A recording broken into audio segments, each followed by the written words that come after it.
Do I have to put these on? You don't have to. It's easier to hear. I don't know. I don't think they're needed, but we're really going to wear them. You can do whatever you want. I think they look funny. You guys are going to wear them? I'm wearing mine. It locks you into the... I'm wearing headphones. Like, 1, 2, 3. Are we recording? We're live. All right, here we go. Welcome back to Talkin Shift. This is our second podcast, but our first with a guest. And he traveled a couple of miles to get here, which is perfect.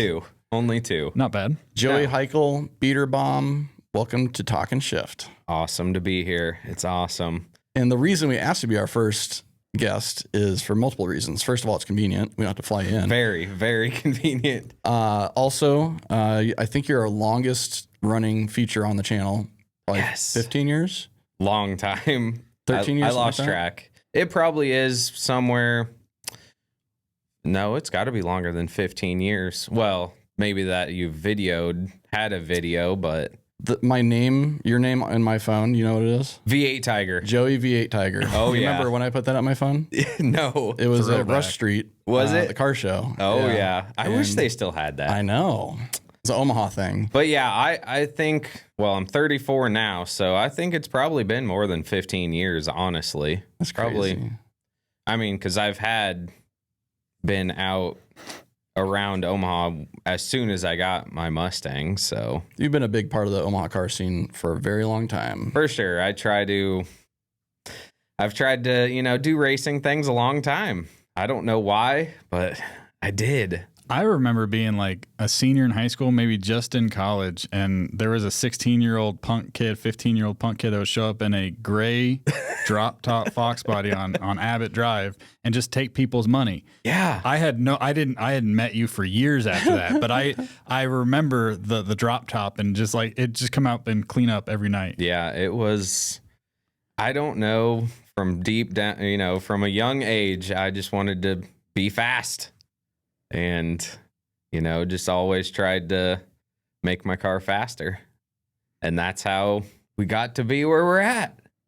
Well, let's not. We're gonna skip ahead real quick. We can get back to all the history stuff, but there's some stuff we The want to talk third about. reason you're on here is you're my favorite recovering asshole. Yeah. You're kind of soft now, but I've tried to change my ways. I've tried to change my ways. I used to be a big asshole. He's going to have to bleep all this out. that's fine. Yeah. Real quick, did you want the curtain covering our key box? Yeah. What are you doing, Whitty? Jesus, Whitty, we're going to have to cut this out. Yep. It's just going to magically be gone.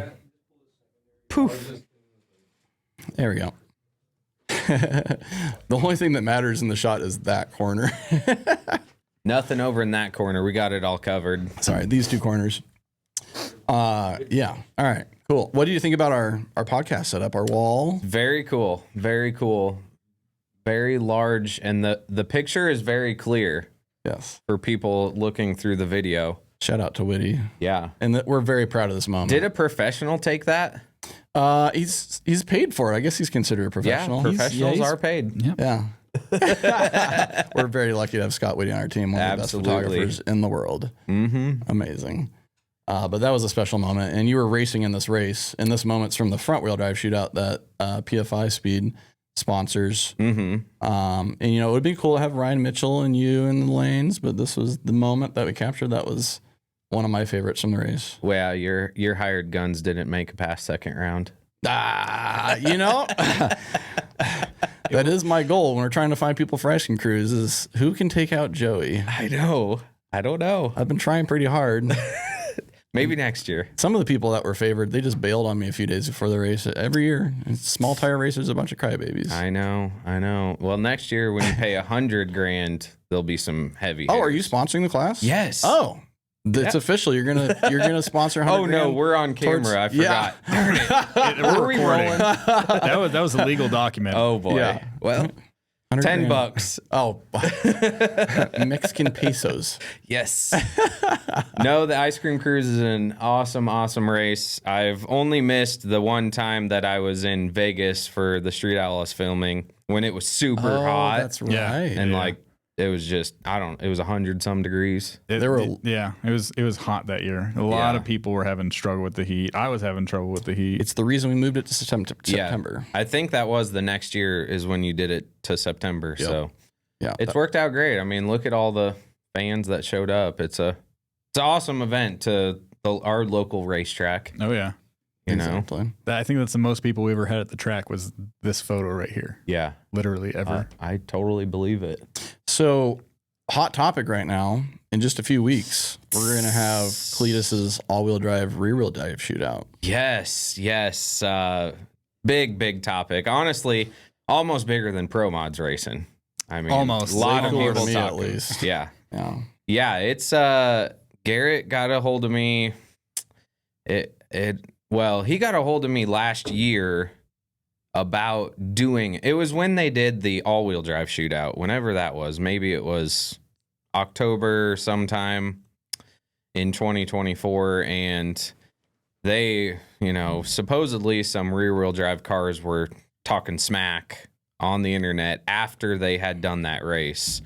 And Garrett decided, well, hey, let's do an all-wheel drive versus rear-wheel drive then, because most of the rear-wheel drive cars were calling the all-wheel drive trucks slow. And that's how it all stemmed. And Garrett talked to me about it back then, and I kind of played it off like, oh, whatever, he's just talking, or just maybe the idea was cool at the time and then petered off. You never know. Well, then a few months go by, PRI goes by, and he calls me again. He's like, hey, we need to pick a date for that. And I'm like, oh, we're still doing it? Well, yeah. And I was like, all right. And I originally told him, no, I'm not going to do it. Cause was he asking to be head of the team and all that? Yes. So he was asking that I was in charge of rear-wheel drive because of my involvement around the country, street racing, and just You know how to run events. knowing a lot of cars. A lot of cars that could put up a good fight. Yeah. And Garrett knew me, so it was easiest for him to find somebody that he knew that was involved everywhere, I guess you could say, and to organize the rear-wheel drive team.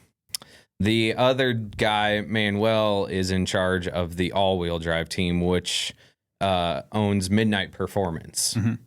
So, yeah, Garrett got a hold of me. It was after PRI sometime. No, it was before PRI, actually, because I remember I was recruiting cars at PRI. Regardless of whether you knew him or not, you and Manuel are two of the loudest people from those camps. So I think it's appropriate. That was the best pairing. I was like, oh, those are the captains? This is going to be awesome. Yes. So I had originally told him no, and he was like, well, I'm not doing it if there's no beater bomb there. And I was like, well, let me think about it, okay?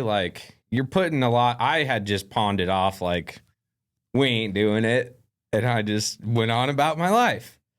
Well, then he just dumps this all on me, and it was a big ordeal, finding 16 cars that you thought were going to be the baddest of the bad. And obviously, as everybody has seen by now, I agreed with Garrett. We came up with some, rules for the race, and the time frame was good because he originally, I think, told me it was going to be in January or too early in the season, and we agreed in March 27th. So the end of March, which is coming up a couple of weeks. So I originally told him all right, I'll do it. He's like, well, because he wasn't going to do it without me, and he thought that was a big deal. And you need to be there. I really appreciate him reaching out and doing that, because obviously Garrett's he's a very powerful person. Mm-hmm. We've all known he used to live in Omaha, so not many people know that. He was around the scene with us growing up also. So yeah, I have already released the 16 cars that I picked, and I am one of them, but I went into it trying to pick the absolute fastest cars I could find. I didn't go into it picking slow cars hoping I would win, which has been some of the comments out there. Well, who are some of the people that they think are ducks out there? Like that, like there can't be any slow people on either side. So the problem is, which is why I feel like I was one of the better people to be a captain. There are areas in the U.S. that this is a group of racers. This is, Texas has a group of racers. The Carolinas have their group of racers, where Dig or Die is and stuff like that. Well, not many people know racers from all around. So the guys over here think the guys over here are slow because they don't know them. And they don't race very often. They don't race them at all because they're hours away from each other. Whereas we are centrally located. I've worked, having a tuning business. I've worked with some of these guys scattered around and have seen their potential. So that's some of the racers that they're like, oh, well, he's a duck, or, there's always going to be people out there that don't think certain cars are fast. I mean, you're talking cars that are Mustangs, lots of Mustangs, or some very unique cars like Chicken Hawk. You guys have seen Chicken Hawk, so. Was it hard not to pick all Fox bodies? Yes. I'm a diehard Fox body person. They work. There's a reason why everyone builds them. They work. They're so boring for our YouTube channel. I know our viewers agree. Like, you can only go to so many small tire races where the finals of Fox bodies every time. I know. I tried banning them from our Ice Cream Cruise race because I was sick of Fox bodies winning. And they're going to, because it's such a amazing platform to go fast in. But I want to entertain myself, which I know in turn is going to entertain the world. No. And being a Mustang guy, I agree with you. Mustangs are kind of boring, but I have had my two Mustangs since I was 15 and 18, so several years. I had Mustangs before they were too boring, and I just can't get rid of them. Right, Fred? Yeah, I mean, you tried to sell. I did. Kyle tried to sell it for me. Was it you? You were a pretty good salesman. I can't remember. I don't know if you've seen the video recently. You're a pretty good salesman in that video. Did I just randomly make that up in the middle of the interview? No. I told you I'm trying to sell this thing. Okay, we couldn't remember. It was like 13 grand or something. I think it was 13. Maybe Kyle can insert the clip in here. I think we have it last night. It's right here. It's at the end of the video, and I wanted to do a compilation video of all of your races for the last few years, like roll racing and dig racing and like TX2K and some other places. And at the end, we staged this interview like a few blocks from your house under a street light. So like, there needs to be more to this video rather than just a string of races. I know. And then I mentioned at the end, and the price was what, 14,000? It was, I think it was like 13,900. I swear it was some weird number, something like that. And back now, what do you think? There it is. There's under the hood of the beater bomb right there. Yeah. That's something I want to talk about too. It wasn't nearly as exciting as it is today. Aren't you so glad no one bought it? Aren't you glad no one bought it, buddy? Yeah, I am. $13,000. Look at $13,000. $13,000. Yeah. Is that still your email? Yeah, sure is. Yeah. Hilarious. It's crazy to think, looking back. I mean, what year was that? Those were the days where you would blow up a car on Wednesday 11? and have an engine 11 in it. years ago. Yeah. 13 or 14. Yeah. And that was right before. That was either right before. I think it was right before the bike race. I think so. And that's the moment I want to talk about. But yeah, how many people reached out to you about the all-wheel drive shootout? Oh, 250, I'd say. Oh my gosh. I'm not kidding. It took me, when I first released, or when Garrett first released it, it took me about 6 days to go through all the messages. Those are guys saying, I want to be on the team? Yes. And that original influx of people, took forever to go through. And I'm not going to lie. Some people I just swiped away, like. You brought, how many did you have? Like, okay, he said you need 16. How many did you just, off the top of your head, you're like, I got 7 locked in already? Probably 10. Really? Not going to lie. Probably 10. Yeah. Who was the number one person you had to have in the race? Team Denver, in my opinion. Charles Corrier and Jarrett Bradshaw. Yep. Charles is smart guy. They do really well. Both those guys are. Yeah, they travel some. I'm not going to say they travel a lot. So that's the other thing that you have to consider. Everybody's fast in their sandbox. Sure. Yep. So whether or not they travel outside of that and do well, you have to take that into consideration. I don't know. It'd be interesting to see if collectively you have more views or if Charles has more views on our channel. No way. Single video, Charles definitely wins. Single video. Okay, but Elon Musk shared that video. So but across Facebook, YouTube, and Instagram, he probably has 30, 40 million views on the Tesla versus the world. Tesla street racing video. Oh, yeah. I think Beater Bomb's got more views. But you're very similar people. He was like, he knew all these little subtle ways to troll and trigger these guys he was racing. Well, I think he probably just read whatever book Joey wrote on that. Joey's really good at, in the comments, he won't even say anything aggressive, but he will get people to bet you their mortgage. Oh, we got to cue in the Chicago video. That was not one of my better moments, okay? It was a good time to watch. It was hilarious because it's like, okay, Chicago was coming together to be Chicago versus North and South were coming together to go against all these guys who were coming in to beat them. And it was their race. Chase is a race, which dumb. That's the only time I've ever recorded that, by the way. Still to this day, only time I've ever done that. And then in the final, it was you and Ryan. Ryan. You and Ryan in the final. You guys had to travel 7 hours and 8 hours to get there. Yeah. You had to travel there to race each other. You could And having all the Chicago guys have to watch you guys in the final was kind of funny. Honestly. And that we raced behind like a giant warehouse or something. That was crazy. Great spot. Honestly. Great spot. Yeah. We missed the prime of Colorado cash days or street. Yeah. Literally, we got ran off a spot, and then this was just let's all go meet up behind this warehouse that's new. And then we sat there, and somebody was like, yo, this is big enough. This parking lot's long enough. We could definitely do this. The Chase is a race against you was hilarious. Yeah, they thought you told me. Remember? Oh, yeah. They're like, they're giving John, the guy that I was racing there, told you that he was going to jump. Yeah. And then they thought you told me, and that's why 0%. I sat there. 0%. Fred never said anything. John left before the guy even stepped back. Oh, yeah. I was like, I don't even think Joey was on the chip yet. So it was like, that's probably why he didn't move. Yeah, it was crazy. Those are some of the better beater bomb days when I was nearly a half second ahead of everybody. And remember, that was the time I lost my laptop. I forgot it at home. You only had the one tune for the entire thing. And you still... And just left it in there. You didn't have a boost knob on the dash? Nope. Oh, that sucks. I wasn't that smart back in the day. It wasn't that long ago. See, so there's been some good Beater Bomb 1320 videos. Yeah, of course. There's been a lot. Yeah. And we get a different flavor every time, too. Right. One other thing I wanted to bring up early on in this is your YouTube career that you just started.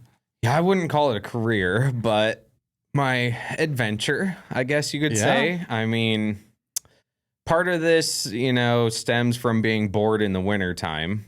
And I don't know, it also stems from showing the engine, like we're going to talk later, and, just telling people everything, I guess. And yes, the YouTube thing is wild and crazy. I'm obviously 10 years behind the mark, but that's okay. You got to start somewhere, right? You seem to pick up subscribers pretty quick, though. Yeah. Obviously, you got how many? What are you at right now? Almost 25,000, I think. And what is your channel called? Is it just Beater Bomb? Is that just Beater Bomb? Yeah. Okay, so if anybody wants to see your stuff, what are you showing on there? Everything. Really? Yeah. So the most secretive guy of all time, is showing one all of the latest videos. I showed that I had air shocks in the rear. Saw that. Really? Yeah. You're just showing. Here's the thing, and I said this to you at PRI because people were coming over, getting under the car, and all that stuff, and looking at stuff. And I was like, you know what the thing is? I think Joey realizes this. You've probably known this for a while, but I was like, you could give them the entire same shopping list that you have in your car, hand them all the stuff, and they're still not going to go as fast as you because they're not Joey. Right. And that's the thing. It's like, it's almost in their head. It's like, no, you can look at whatever you want. I'll tell you exactly what I run. Yeah. It's not going to help you beat me, and that's why I laughed so hard when I saw people getting underneath my car. It's like, they don't know what they're looking at. First of all, like you have to have a tape measure to measure stuff. And, you know, when you're looking at the 4-link, but still like every car is different.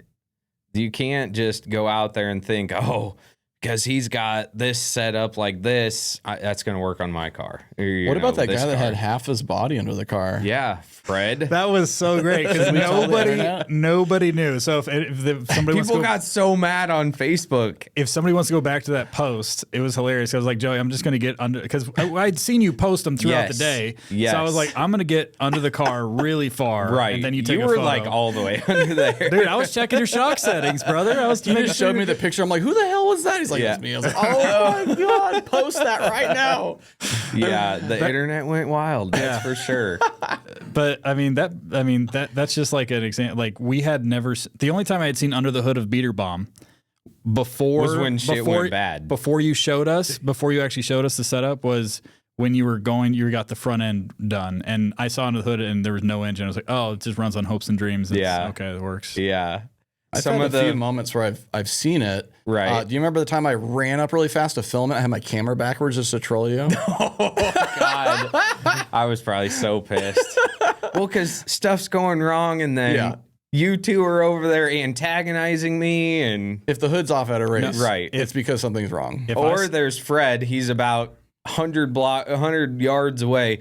Zooming in, something's not right. Well, the hood's off. Well, here's the thing: is like if I came within 50 feet of that car with the hood open, right, I knew that's about as far as I was going to get safely.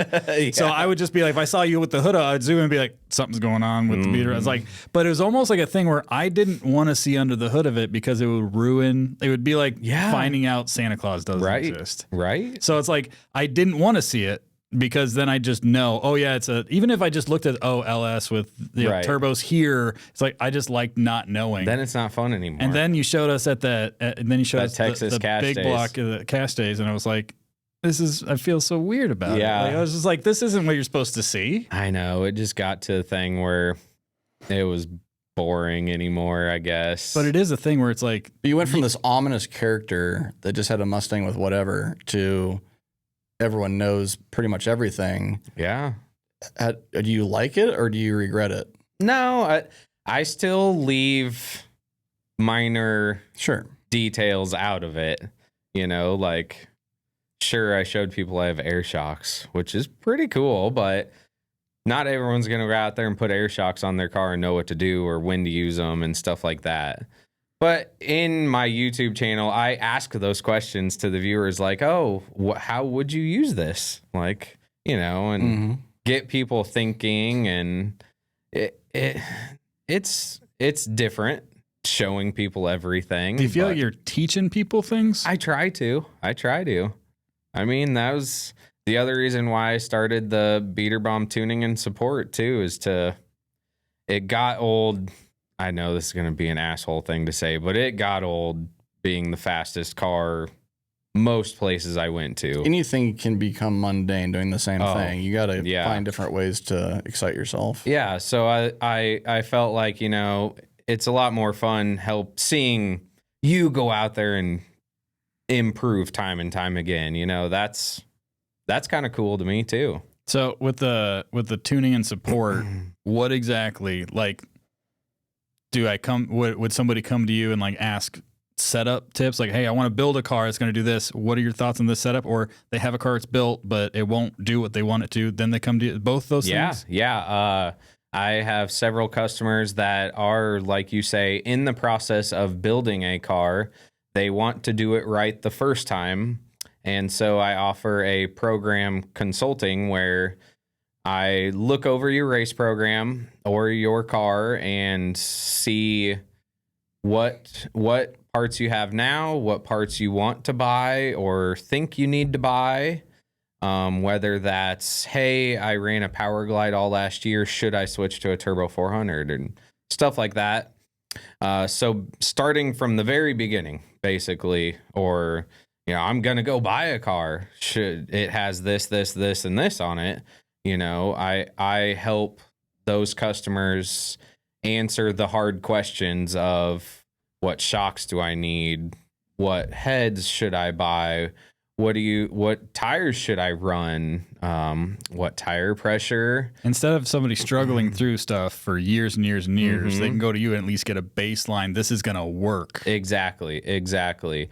Otherwise, yeah, that's my program consulting. And then you have your normal tuning.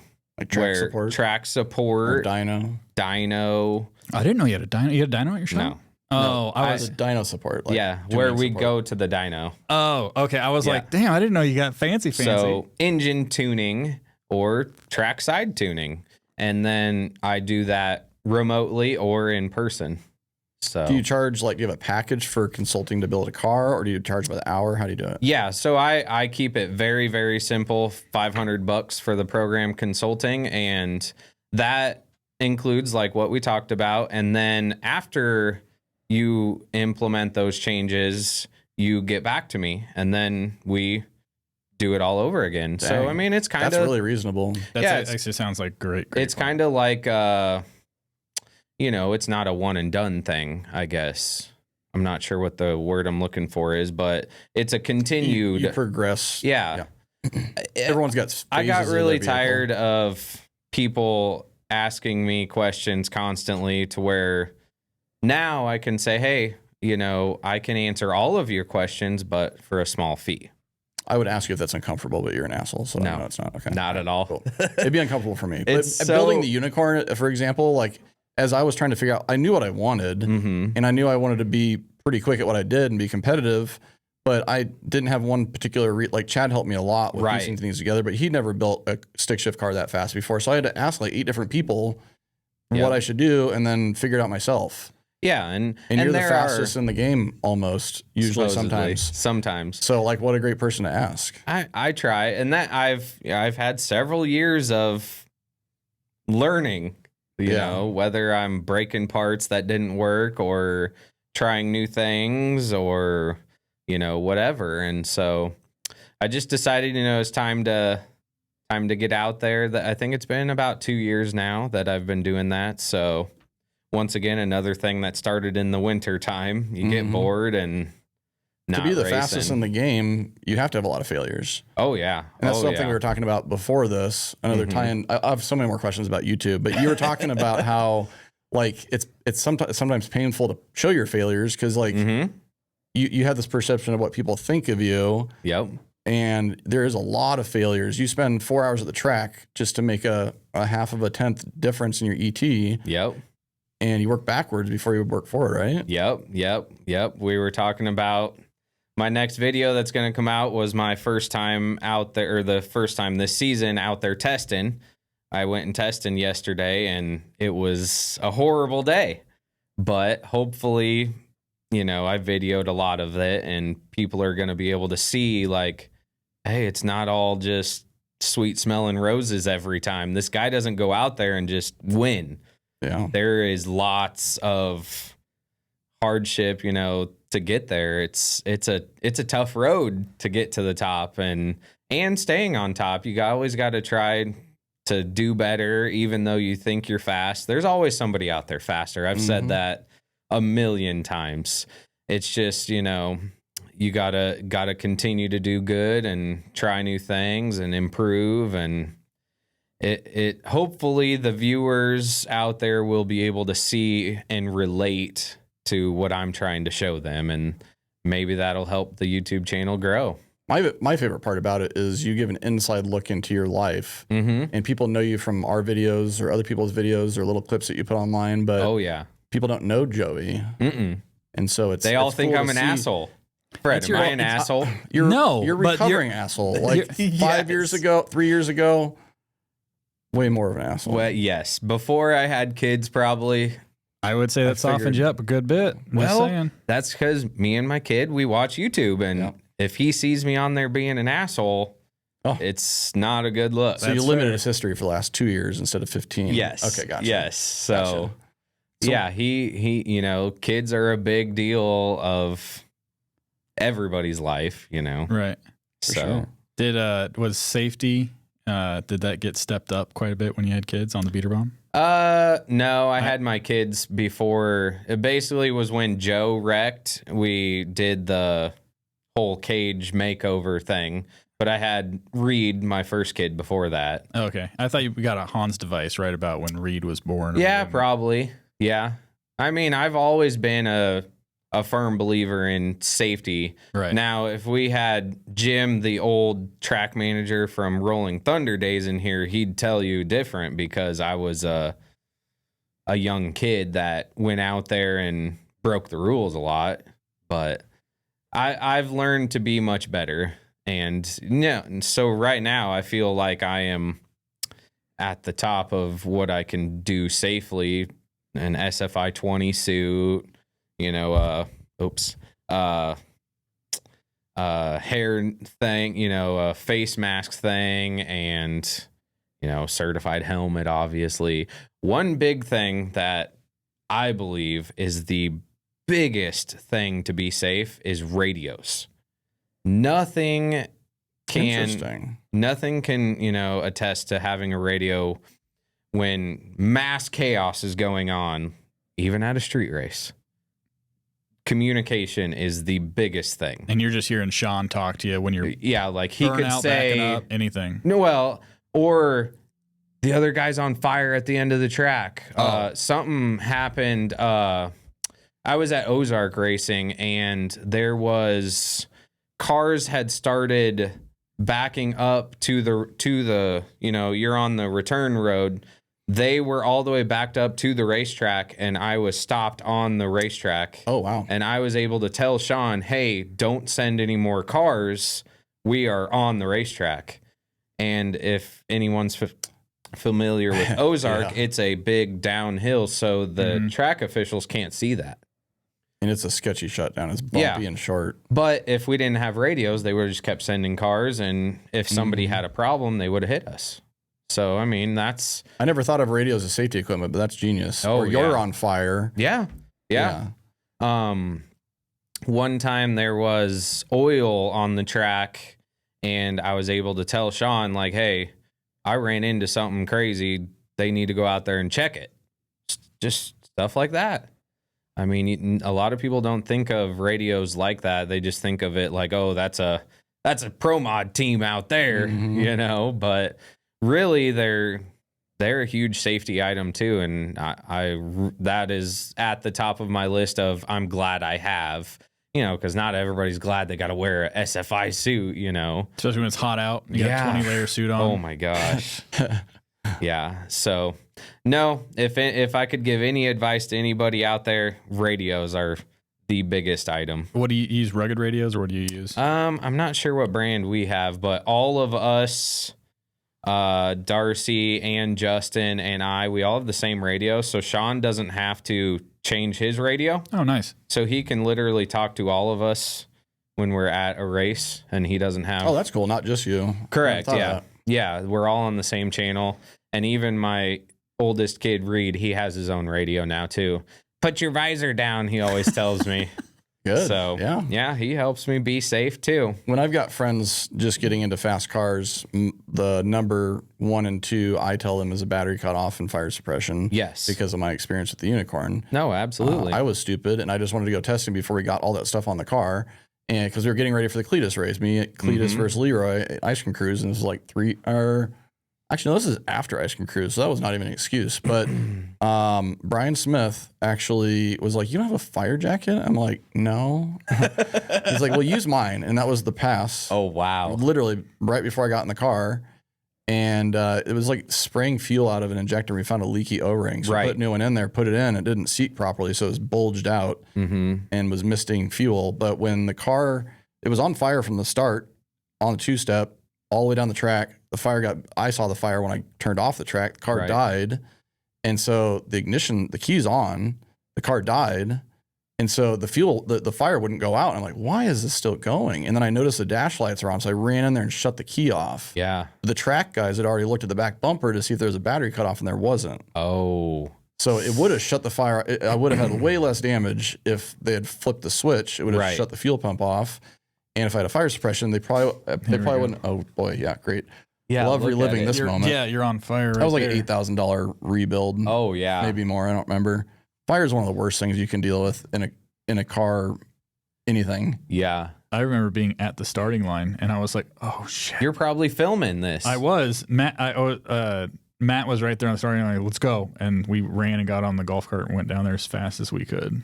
Yeah, because fire is so scary. Luckily, I haven't experienced any of it, but I can only imagine. It's just you feel so helpless because you're just sitting there watching your investment burn to the ground, basically, or you don't know how long it's going to burn. Well, also the one thing about watching, like we film these a lot, and when cars catch on fire and there's a wreck or something like that, it takes when hang on, You see right there, the dash lights are on. Yeah. And I'm sitting here, I'm filming it. I'm like, I have to film this for my YouTube channel. My car's freaking burning to the ground. There's nothing I can do about it. The guys are there trying to put it out, so I couldn't do anything. And then you can see right here, I reach back in to shut the car off. Oh yeah. Oh, and I popped the hood first. Still haven't realized that the fuel pump's still on. Yeah, that is scary. But the number one thing the drag strip safety guys are trained to do is turn that switch off. Yep.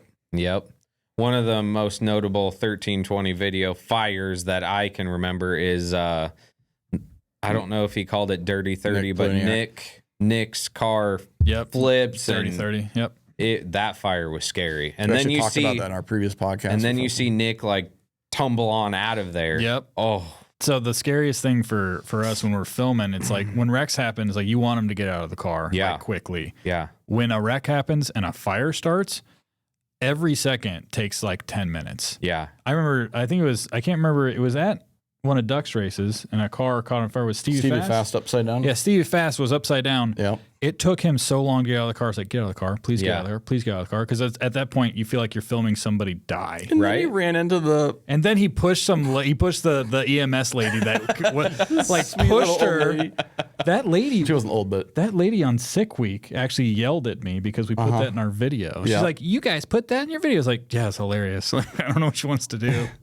But he talked about that. He had no idea what was going on. He was trying to escape that situation. Right. I mean, that's all you're trying to do. here we go. Stinson got it pulled up for us. Oh, here it is. yeah. Wow. Yeah, it like once you see a fire, it's like it takes so long for him to get You out. can see him at least trying, Exactly. at least. But yes. But at that point, you don't know if he's unconscious and can't get out. Right. And then he's just going to burn. It's like, it's so scary.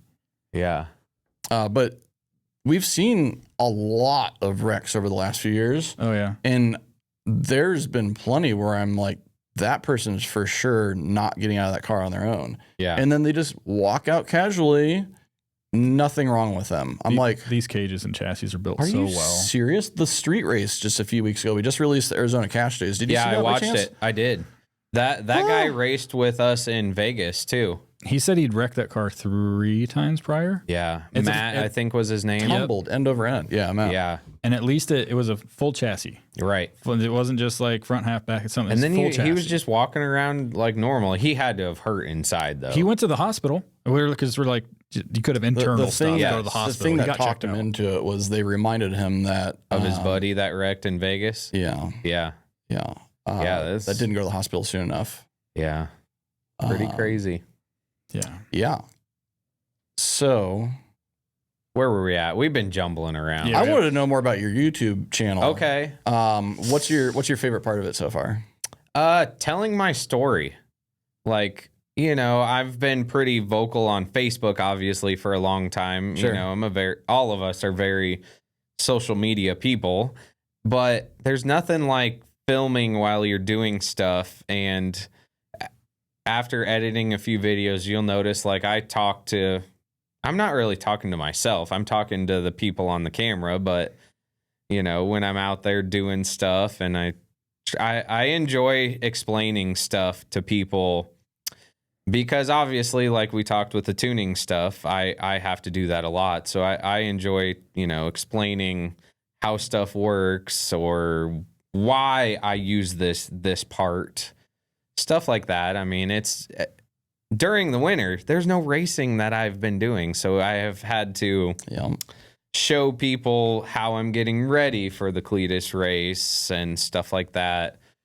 But I hope once I start racing, you know, I did go testing yesterday, but when I start racing, maybe it'll be more action packed because I mean, there's no secret. Some stuff is boring. For sure. You know, but I think information, especially coming from someone like I said, you've had the same car for 15 years. Oh, longer. It'd be 18. You just have so much experience on the same car. You've had so many passes. You've put in the work. Just hearing you talk about what you think is boring stuff, it's probably like, this is really cool that he's telling us this stuff. No, they've been watching it for years, right? On our videos, other videos. Just like, it's really cool. They finally get to hear from you, just like down to earth, explaining your race setup. Some people hate my voice though, but you can't change your voice. Do you hate your voice when you look at your videos? No. Okay, good. It's hard to get over for a lot of people getting into it. Oh, he's so monotone. Well, I don't know. That's the way I talk. Yeah, you have pretty thick skin of comments on the internet already, right? Right. Does it bother you right now? No, and honestly, I do feel like in the comment section there are 99% good comments, and then you got this one asshole that's like, yeah, just don't worry about that one guy. I don't. Yeah. I mean, there's one guy. It's hard. There's one guy on our videos. If you go check out any one of our videos, I think it's Kyle with a different account, but it probably is. It probably is. He's got a burner account. Don't but say anything. It's just like it'll be another Fred video. Oh, I hate it. If you go look at it, I go look at his profile and you just look at all the comments made on our thing. It's just one guy hates me. I laugh every time I see it now. It's just like it's all right. You can't let that stuff get to you. It's hilarious. Honestly, I mean, yeah, it's great. There's always going to be people out there that just don't like you. And it is what it is. That's okay. Especially you. Oh yeah. Oh yeah. You've given people reasons to not like you for years. Yes, there's a lot of people out there that don't care for me, and that's okay. And that's because you've been dominant for so long. Right. And you've just been... I can't help it. But you just say things on the internet that, like I said, will get people to bet their mortgage. It's mainly his mouth, Fred. It's not his racing career. Right. No, exactly. But like, I remember a couple of years ago, you did, out of 33 races, you won 30 of them. What year was that? That was probably 2022, I'm guessing. That's a crazy stat.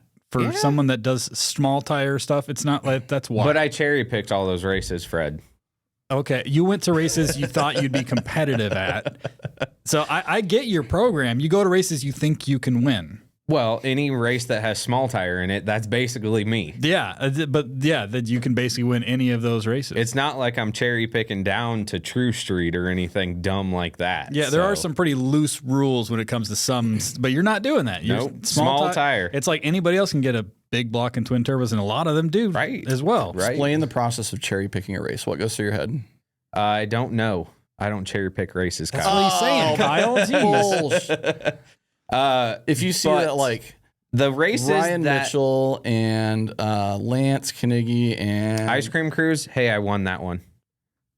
And you actually you did bring in people to beat him. You paid them. Tell them, I didn't pay them. They actually paid me. Did you put a bounty out for him? Though? I did. It's okay. So, but no one got paid though. No one got paid. I would have paid them. He did pay them. No one got paid. They Kyle literally had paid their a entry vendetta fee. on me that day. Okay. No, they literally paid their entry fee. I don't believe you. Whatever. At what per? But events that I try to go to are small tire classes, either 28s or 29s. And, before I had an RV, it was within about 5 or 6 hour radius because the kids could come with. Right. So people look at that like, oh, he's not going to War in the Woods 13 hours away because he's scared.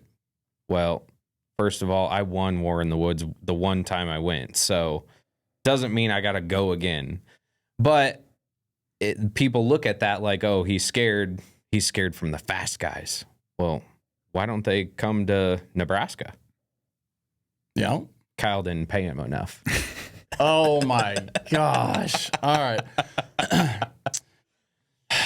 I had a lot of other people that I think could beat you, but they just like to back out last minute or, they got scared. I hope you have they got 6 scared backup cars for the Cleetus race because of my experience with small tire. I mean, they have a lot more motivation to be on Garrett's channel and stuff like that, but it's such a pain in the butt to get racers to a race. Oh, we doubled the pot hoping that would fix the problem. Easy, we went to 12 grand to win. Mm-hmm. And this is the scene that you get a race in front of. Pretty epic. And still, we had like 8 people back out within the 2 weeks before the race. What? I know. in the heck? I know.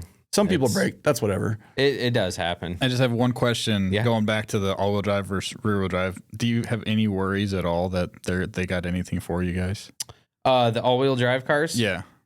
You know, my humbleness inside feels like they are trying very hard now. Watching videos from their first all-wheel drive shootout that they had 0 shot at beating any of the cars I picked. But some of those cars from the first one that are going to come back and they look stronger now? Absolutely. Okay. Absolutely. Any cars you think are looking pretty good? Do I feel like rear-wheel drive is going to win? I do. Do I think rear-wheel drive is going to beat every all-wheel drive car first round? No. Okay. But, you know, I do think we all know all-wheel drive is an advantage. There's not a disadvantage to 4 tires spinning versus 2. The problem is when you have an all-wheel drive car, and this is my realistic opinion, not because I'm a Mustang guy. The problem with all the all-wheel drive cars or trucks are they're just heavier. So that's why they are at a disadvantage and why they need 4 tires spinning versus 2.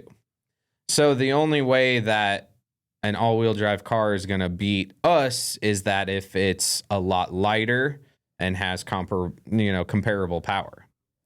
I mean, it's just simple math, simple physics. You remember how light El Gringo was when he told us? I'm not. Oh, that wasn't public. Never mind. I don't think he wanted that on film. So it was a lot lighter than I thought it was going to be. It was light, and then he I'm sure you saw the video. Beating Waylon, yeah. Yeah, well, he now has a butthurt bar. Oh yeah. And he has added a 4-foot wing to the thing as well. Yeah. So it was looking good at that cash days. No, for sure. Like I said, they've tried a lot harder. Absolutely. Whether that's from shit talking out there, I don't know. I've been kind of just staying in my own lane. You know, obviously there's a lot of people that are gunning for me, but I don't understand why. Like, I'm not a backside racer. Never claimed to be. The reason why Garrett picked me is not because I'm the fastest backside racer there is.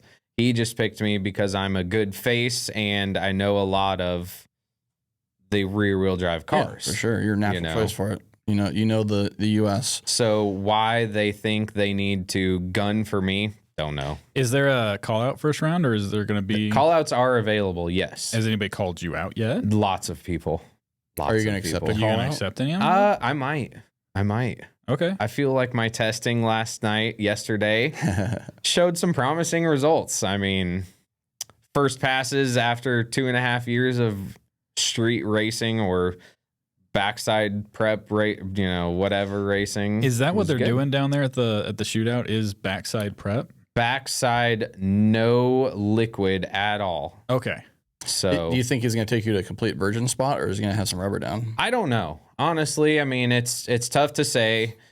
In my opinion, Garrett is on team all-wheel drive, obviously. So in your mind, is he going to do whatever means possible that all-wheel drive is going to win, or is he going to do what's best for videos?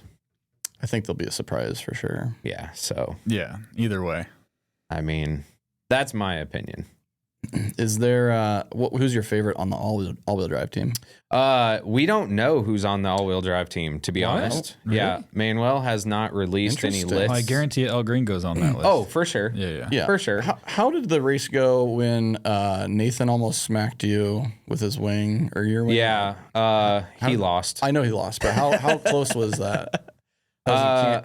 How close was he to hitting me? No, at within the finish inches. line. I couldn't see him. Yeah, I don't know. I can't remember. It's been a while. You have to bring it up, Kyle. Yeah, Stinson's pulling it up right now. But the reason I asked that is because Nathan's gotten a lot faster. Oh, yeah. And he's been, the Midnight Performance guys have been helping him out a little bit with his program. Yep. And part of the reason I loved watching that thing run was because of how crazy it is going down the track or the street. His name is Crazy Horse. You're right, but it's not crazy anymore. It just goes. Oh, it's straight now. It's boring. That is boring. We went to that cash days in Austin. It was wild to see the truck just go A to B. Yeah.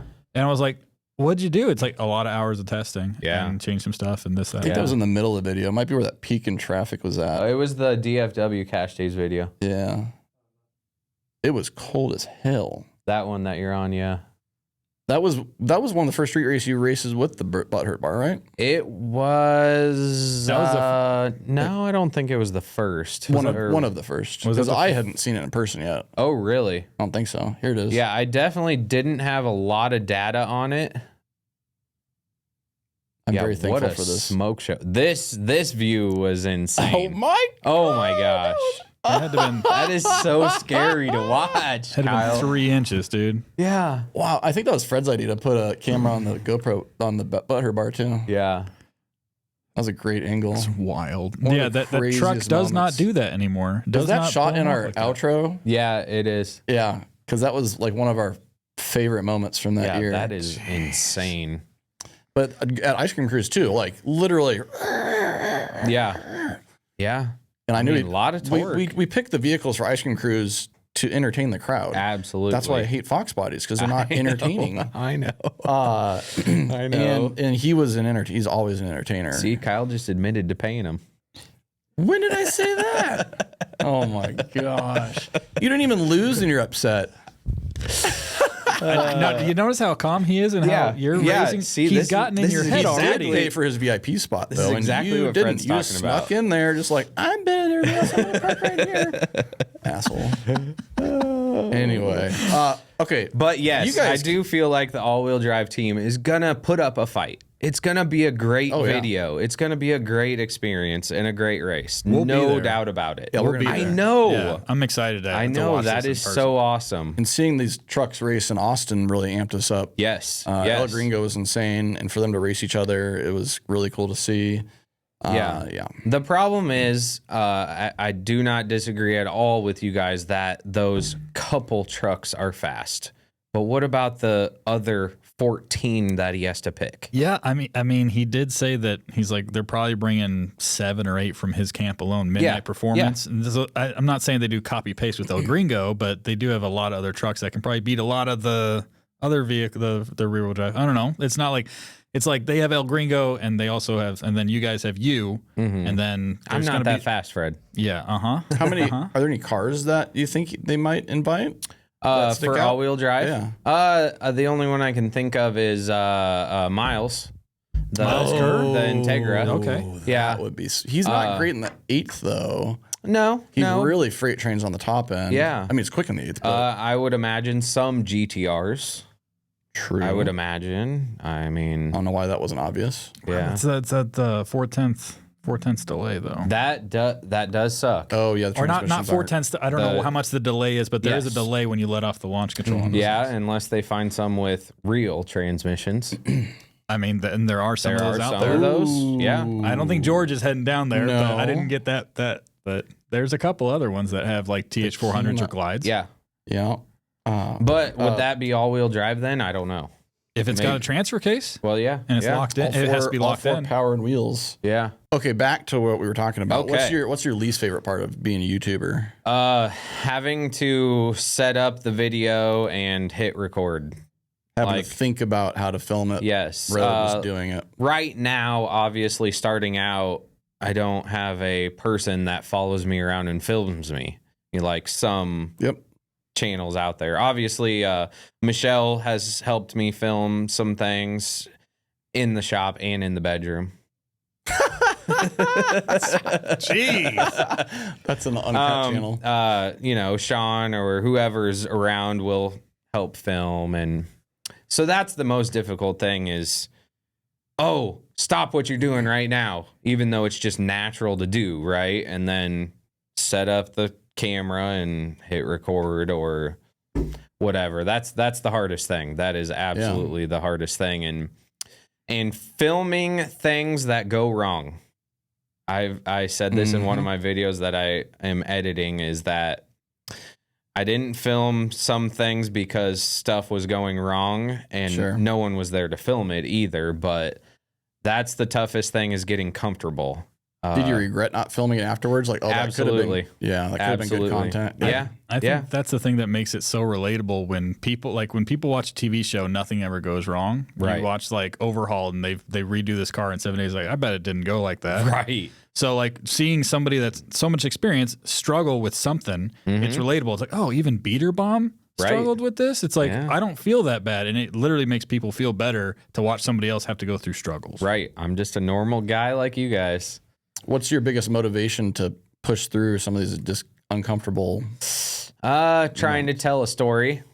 I enjoy telling the story of this video or this video or this video. Like a lot of my videos that I just did, there's a lot of talking in them, but I enjoy talking about what just happened because most of the footage that I had on film, I didn't film thinking I was gonna make a YouTube channel. So it's just passes and then I talk about it and stuff like that. So I mean, I just like talking to people. You know, I've talked to a lot of people throughout the years. PRI, I don't know how many people come up and talk to me there, you know, and it's just enjoyable to tell your story or relate to people. Like, you know, somebody comes up to you and was like, yo, that guy really did just talk to me. Or, you know, like people, that's their mindset is somebody like me is a normal guy and I can just go out there and talk to people. Yeah. You know, there are people out there that are, you know, scared of talking to people. And I'm not really one of those. I've always been pretty open or vocal or whatever. It's, you know, as long as stuff isn't going wrong. Yeah. I still get like uncomfortable when I'm trying to talk to someone I've never met before and they're like this big figure. I just have to sit there and be like, quit being a pussy and just go do it. Yeah. Like, all right. No, easy enough. Can you pull his channel back up real quick? I got one question, but first, was there a moment where you had to do like 15 takes to film something? No. No, it's all not just been that I rip it can off? think of. In the Butthurt Bar video where this idea didn't really take off. That's another, we can talk about things that are negative about YouTube, but the Butthurt Bar video, I had an idea of, I wanted to see how much weight to put on the Butthurt Bar to lift the front end off the ground, just sitting there. I've wondered that look just staring at your car like several times. And in the process, the front end came off the ground, you know, very, very slowly, and then it rolled off. I had it on scales to show the people how much weight it was. Yeah. And it rolled off the scales into the go-kart behind it. Oh, no. And I was going to edit that out, but I didn't. Yeah. I didn't. You got to show people the way it is. And that was one of the things where in your mind, I could have reenacted that and had it not fall off. That it wasn't in park. Way more entertaining that way. But I didn't. Right, I just left it. That could be like a story that you would tell later. It's, I wish I had that in a video. I could show them the stupid thing I did. Because every mess up is funny years from now. Right. And you wish you had that footage. You wish you would have showed it. So no, I in all of the YouTube videos I've done, I can't think of one besides when I was talking about something. Maybe I didn't. I had to stop it and then restart it or something. But otherwise, no. All of the footage that I've done so far, it's been just. It is what it is. Wow. You've surpassed like 2 years of people's like learning YouTube. I still do it. Like people see me at events. I know plenty of people have seen me. Seven takes walking out around the starting line, filming myself. Your intro or I just something. Can't focus. Yeah. Leading into the next question that's also related. So the video here, it says we have oil pressure. Yeah. How many photos do you have of your face to get the right one? I only did one. What? Yeah. Dang. You'll notice I used that same one in the Butthurt Bar one. Oh. The one on the left. But yeah, that one. This guy's experience. Props to you. Otherwise, yeah, I don't know. I just kind of go with it, I guess. But yes, like you said, I am very late in the game, so it's easy for me to see what has worked or stuff like that. Now, this granted, is people today, like not overthinking things is going to make you progress a lot faster. Yeah. Is 25,000 in 1.5 months good? Yes. I'd say that's pretty good, Joey. Okay. Because I was like, this good. is pretty lame. That's like you doing a 3 and was that good, Fred? I don't know. Yes, it's good, Joey. Was Cleetus Garrett's opportunity to organize this race a big motivation to start this? I've been asked that a lot. It was not a large part of the pushing factor, but it was some. Mainly, a lot of my friends were pushing for it because they felt like I would do well. But hopefully, I get a big push and we can do even better. Yeah, that's amazing. I did make a couple posts asking about obviously the monetization part of it, because I mean, that's a factor. And it was very eye-opening to know, what an average was. And because, I mean, it's kind of like a secret out there. How much does YouTube pay you? Mm-hmm. Depends on the video, depends on the channel. Crazy. There's so many variables. It's so crazy. And yeah, to see, you'll notice from my very first videos to my next videos that I've changed a lot, and because I'm just learning that you have to keep people engaged and what I call fluff. You can't have a lot of fluff in there. Now, I am a very bad example of a consumer out there watching YouTube, because when I watch YouTube, I don't have cable. So me and Reed, we watch YouTube. I mean, we watch everybody's videos, obviously. We watch it from the start to the finish. Now, based on your, obviously, analytics, you see a lot of people don't do that, which is crazy. I'm like, you fast forwarded to here, or, it's, so I didn't know that going into YouTube. I thought people just watch from the start to the beginning, or the start to the end. Yeah. And that is not the case. When you see those, you can see the spikes in traffic when you're scrolling. Yeah. If you ever figure out YouTube, let us know, because it's one of the most I'm averaging, I think, around 20-ish thousand of That's really good. video. Now, one of my biggest learning hurdles, it's not on my YouTube channel anymore, but I had my first butthurt bar video that I did just showing videos of the butthurt bar. It got 200,000 views, but I messed up and used copyright music, and they flagged me after all of that. So they took the money. No. Oh, I didn't know that. I didn't know if that was a possibility, but no, they didn't. It was only after they flagged the copyright thing that it quit monetizing or whatever. Gotcha. So it's not on there anymore because there was like 30 seconds here was muted, 30 seconds, and I just took it off. And have you considered republishing it with new music, or you don't have that? Yeah, I have it. I didn't know if that was an option. Yeah, do it. I don't. Just pull that audio out, put it back. It's not going to do as well the second time, but at least you'll have it up there. But otherwise, a lot of my videos are doing well. Then the way I looked at that is that I always got more views than my subscribers. But I also think, again, I'm a realist person. It's a new thing. It's a new channel. People are not bored of it yet, so they are watching it. And maybe that's why that one video got 200,000. I don't know. But the reason I asked the thing about Garrett is we've seen a lot of new YouTube channels over the last, 10 years. Oh, and yeah. The more the better. It's doing wonders for the streetcar world. But like we've seen a lot of the racers that we've featured create their own YouTube channels. And it's really cool to see them take it and run with it. Yeah. And there's a lot of things that have stemmed from what Garrett's doing, Cleetus is doing. Yeah.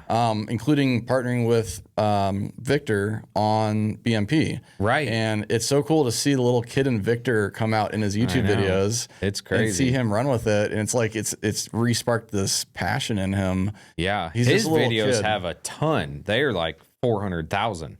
He's sexier than you. So, I mean, that's good. So it's crazy to see a new channel like that and mine, doing crazy. And maybe that's a algorithm thing.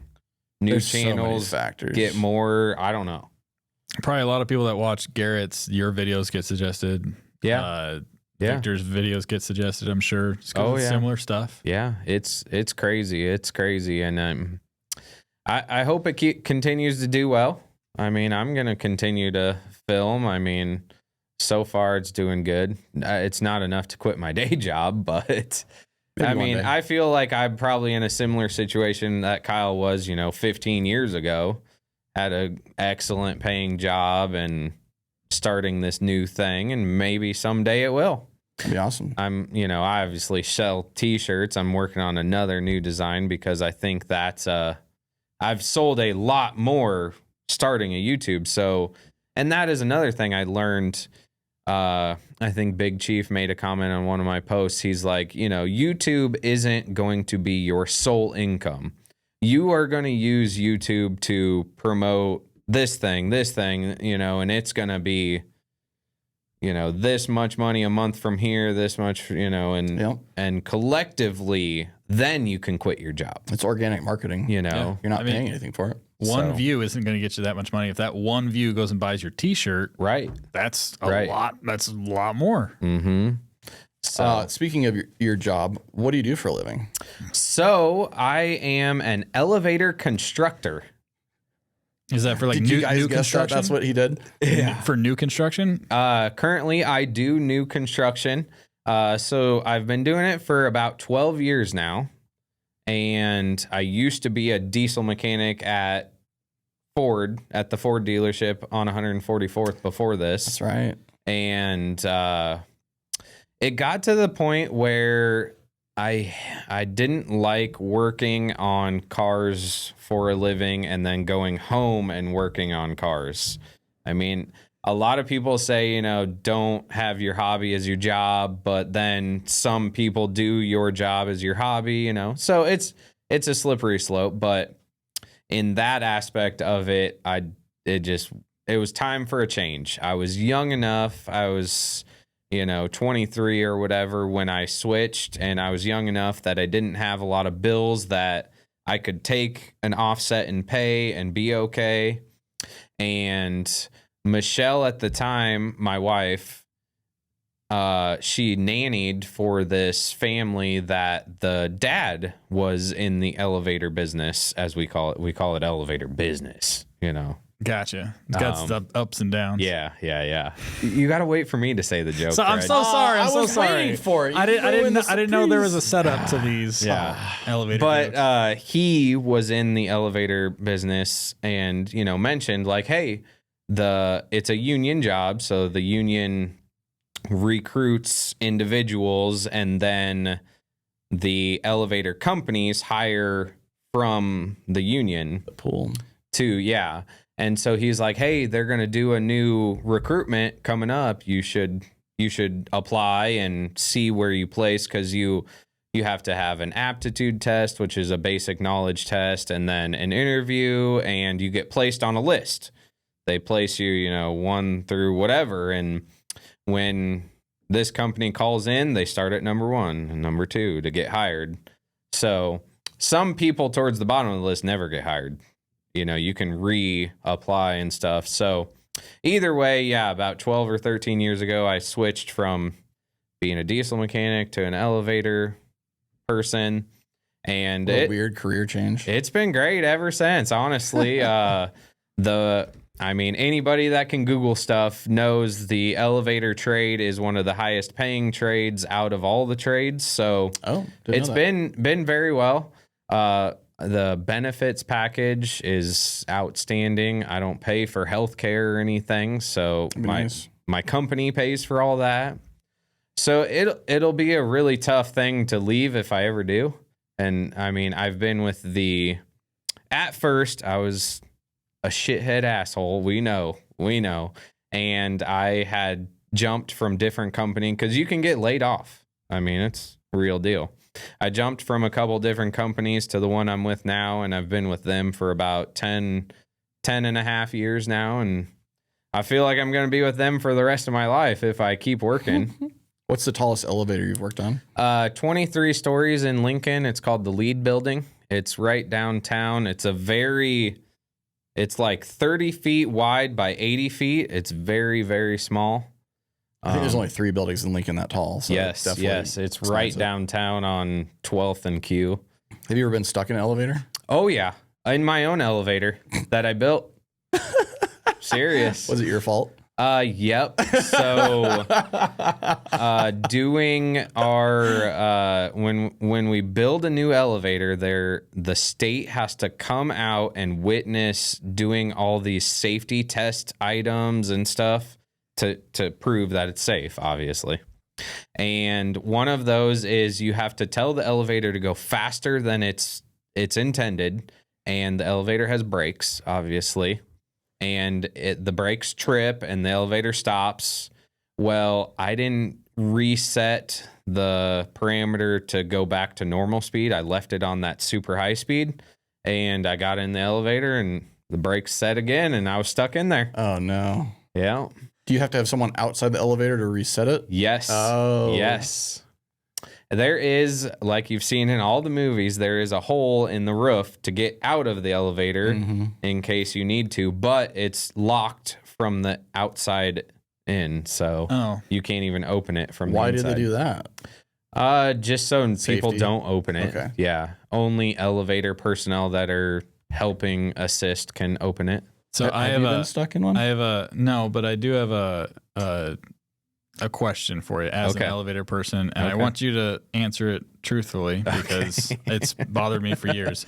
So if you go into an elevator, obviously there's the open door button, the closed door button. Yep. In the United States, you hit the closed door button. It doesn't do anything. The first time we went to Qatar, first elevator again, I pushed the button, they shut immediately. That's just a setting. It's just, but it's a setting every single one has. It might be, It's configured separately. Yeah, annoying it is to hit a button and have it not do anything. I feel like this is like a joke you guys play There's a on timer us. that it is delayed to allow people in and out. So they can change the timer? Oh, yeah. So why do you guys set them all to six and a half seconds? The elevator is more patient than you. Because people in the U.S. are lazier, okay? That's it. One of my habits I have, Fred and Woody have been with me plenty, is every elevator I hit the little bell button on it. Oh, yeah. Because I do love too. the mechanical ones. Yeah. The buzzers aren't that great. Right. But some countries it calls the police right or the firefighters right away. Actually, our brand of elevators will if you hold it long enough. Oh, okay. So if you don't hold it long enough, it won't call the fine phone. tune my. Kyle normally does like a Morse code on it. I love the ones that have a bell in there. Go, yeah, and it like echoes. Yeah. It's amazing.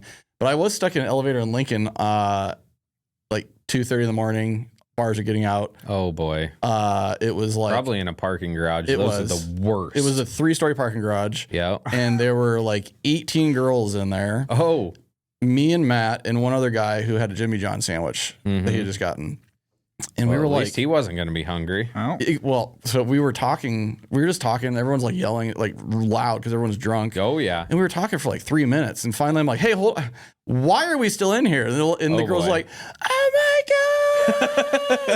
god!" And like we call them, and they're like, "How many people are in there?" They go, "I'm like 20, 21," and they're like, "The capacity is 14." Yeah. So for the record, don't do that. Yeah. We'll be there soon. It was like 45 minutes, but like 15 minutes into this, like everyone's eyeing the guy with the Jimmy John sandwich. Like they're going to die if they don't eat something. Oh my God. Okay. Back to race cars. Okay. Let's get into the history of Beater Bomb. The car, the person, where should we start? The most vivid memory of Beater Bomb in my head is something that Cleetus has mentioned several times. He mentioned it on, I think he mentioned on the Dale podcast potentially. Or no, it was on our story. I know it was on your guys'. It was on our story. So let's talk about the night at Sonic. Let's hear it from you. Just high level. How did this go down? There was these bikes and you racing. Yes. So it all started from, well, first of all, I think you guys had organized all these Wednesday night Sonic cruises, right? Yep. So Vince put those together. We would always meet up at Sonic's. I can't remember if it was the same one. I think it moved around. We hung out that one for like a year, and then we got kicked out and went to other ones. Yep. Yes. So we would always, being in the same town, we would always hang out at the same Sonic, or we'd meet up at Sonic's and do whatever, cruising, whatever, and it was to the point where I had raced all the cars in Omaha and beat them. And so then you moved to the next fastest thing, or so you thought, were bikes. Yeah. And I've always been trying to find someone to beat you, I guess. see, he's paying him. I'm telling you. But either way, so at the time, you know, we all knew Jason Dickey had a bike shop, and that was it. There must have been a post on the internet about something. I've broken the internet, I don't know how many times. Well, this was one of them, one of the very first, and it got to the point where I was calling out bikes, and we decided to meet up at Sonic and race. And that was back when the beater was nitrous, stock motor, carbureted. Right around the time of that for sale video, yeah, I think. Yeah, I can't remember if it was before or after, but yeah. That's when you'd blow it up on a Wednesday night cruise night, and then you'd have a new 4.8 or 5.3 thrown in by Saturday. For the weekend. Yeah. Oh, yeah. Oh, yeah. Yeah, and this was probably one of those times, because in this video, the air cleaner, it backfires. Mm-hmm. Right there where there's the smoke in the middle of the race. Yeah. And catches fire and melts the carburetor. But yeah, this was a very popular moment that gets brought up a lot. For one, Garrett Cleetus filmed out of his Subaru on the side, and then I had that GoPro footage. Yep. I can't. And then Chase I was chasing there in the 3DX Evo. Okay, in his car in the passenger seat. Yeah. But yeah, so it was kind of Chase's a race. I mean, we can see that now. But back in the day, there was never any. There's no flashlight flaggers. start. Yeah, there was never any flaggers or nothing. For fun. Do you see on the title it says 500 horsepower? Yeah, that was real. Shut up. Whatever. This was when they watch this video, you'll see this was one of those times where nobody saw the Beater Bomb's engine. It was all blurred out. Yeah. Yep. You know, that's kind of where it started. Right. But this is also the same Sonic where I met Garrett Cleetus for the first time. Yes. He was there. He was mutual friends with Chase. It might have, was it that night? It might have been that night. I don't know. The first time I ever met him, he was driving an F-150 that was all Baha'd out. Yep. And it was Literally near Village Point or something is what I remember. Real tall kid, and just had this super badass truck. He was like 7 foot at 15 years old. Yeah. But that Sonic, there's a lot of memories from that Sonic. But that day specifically and that Sonic has stemmed so many different things in the street car world that people don't know about. Yeah.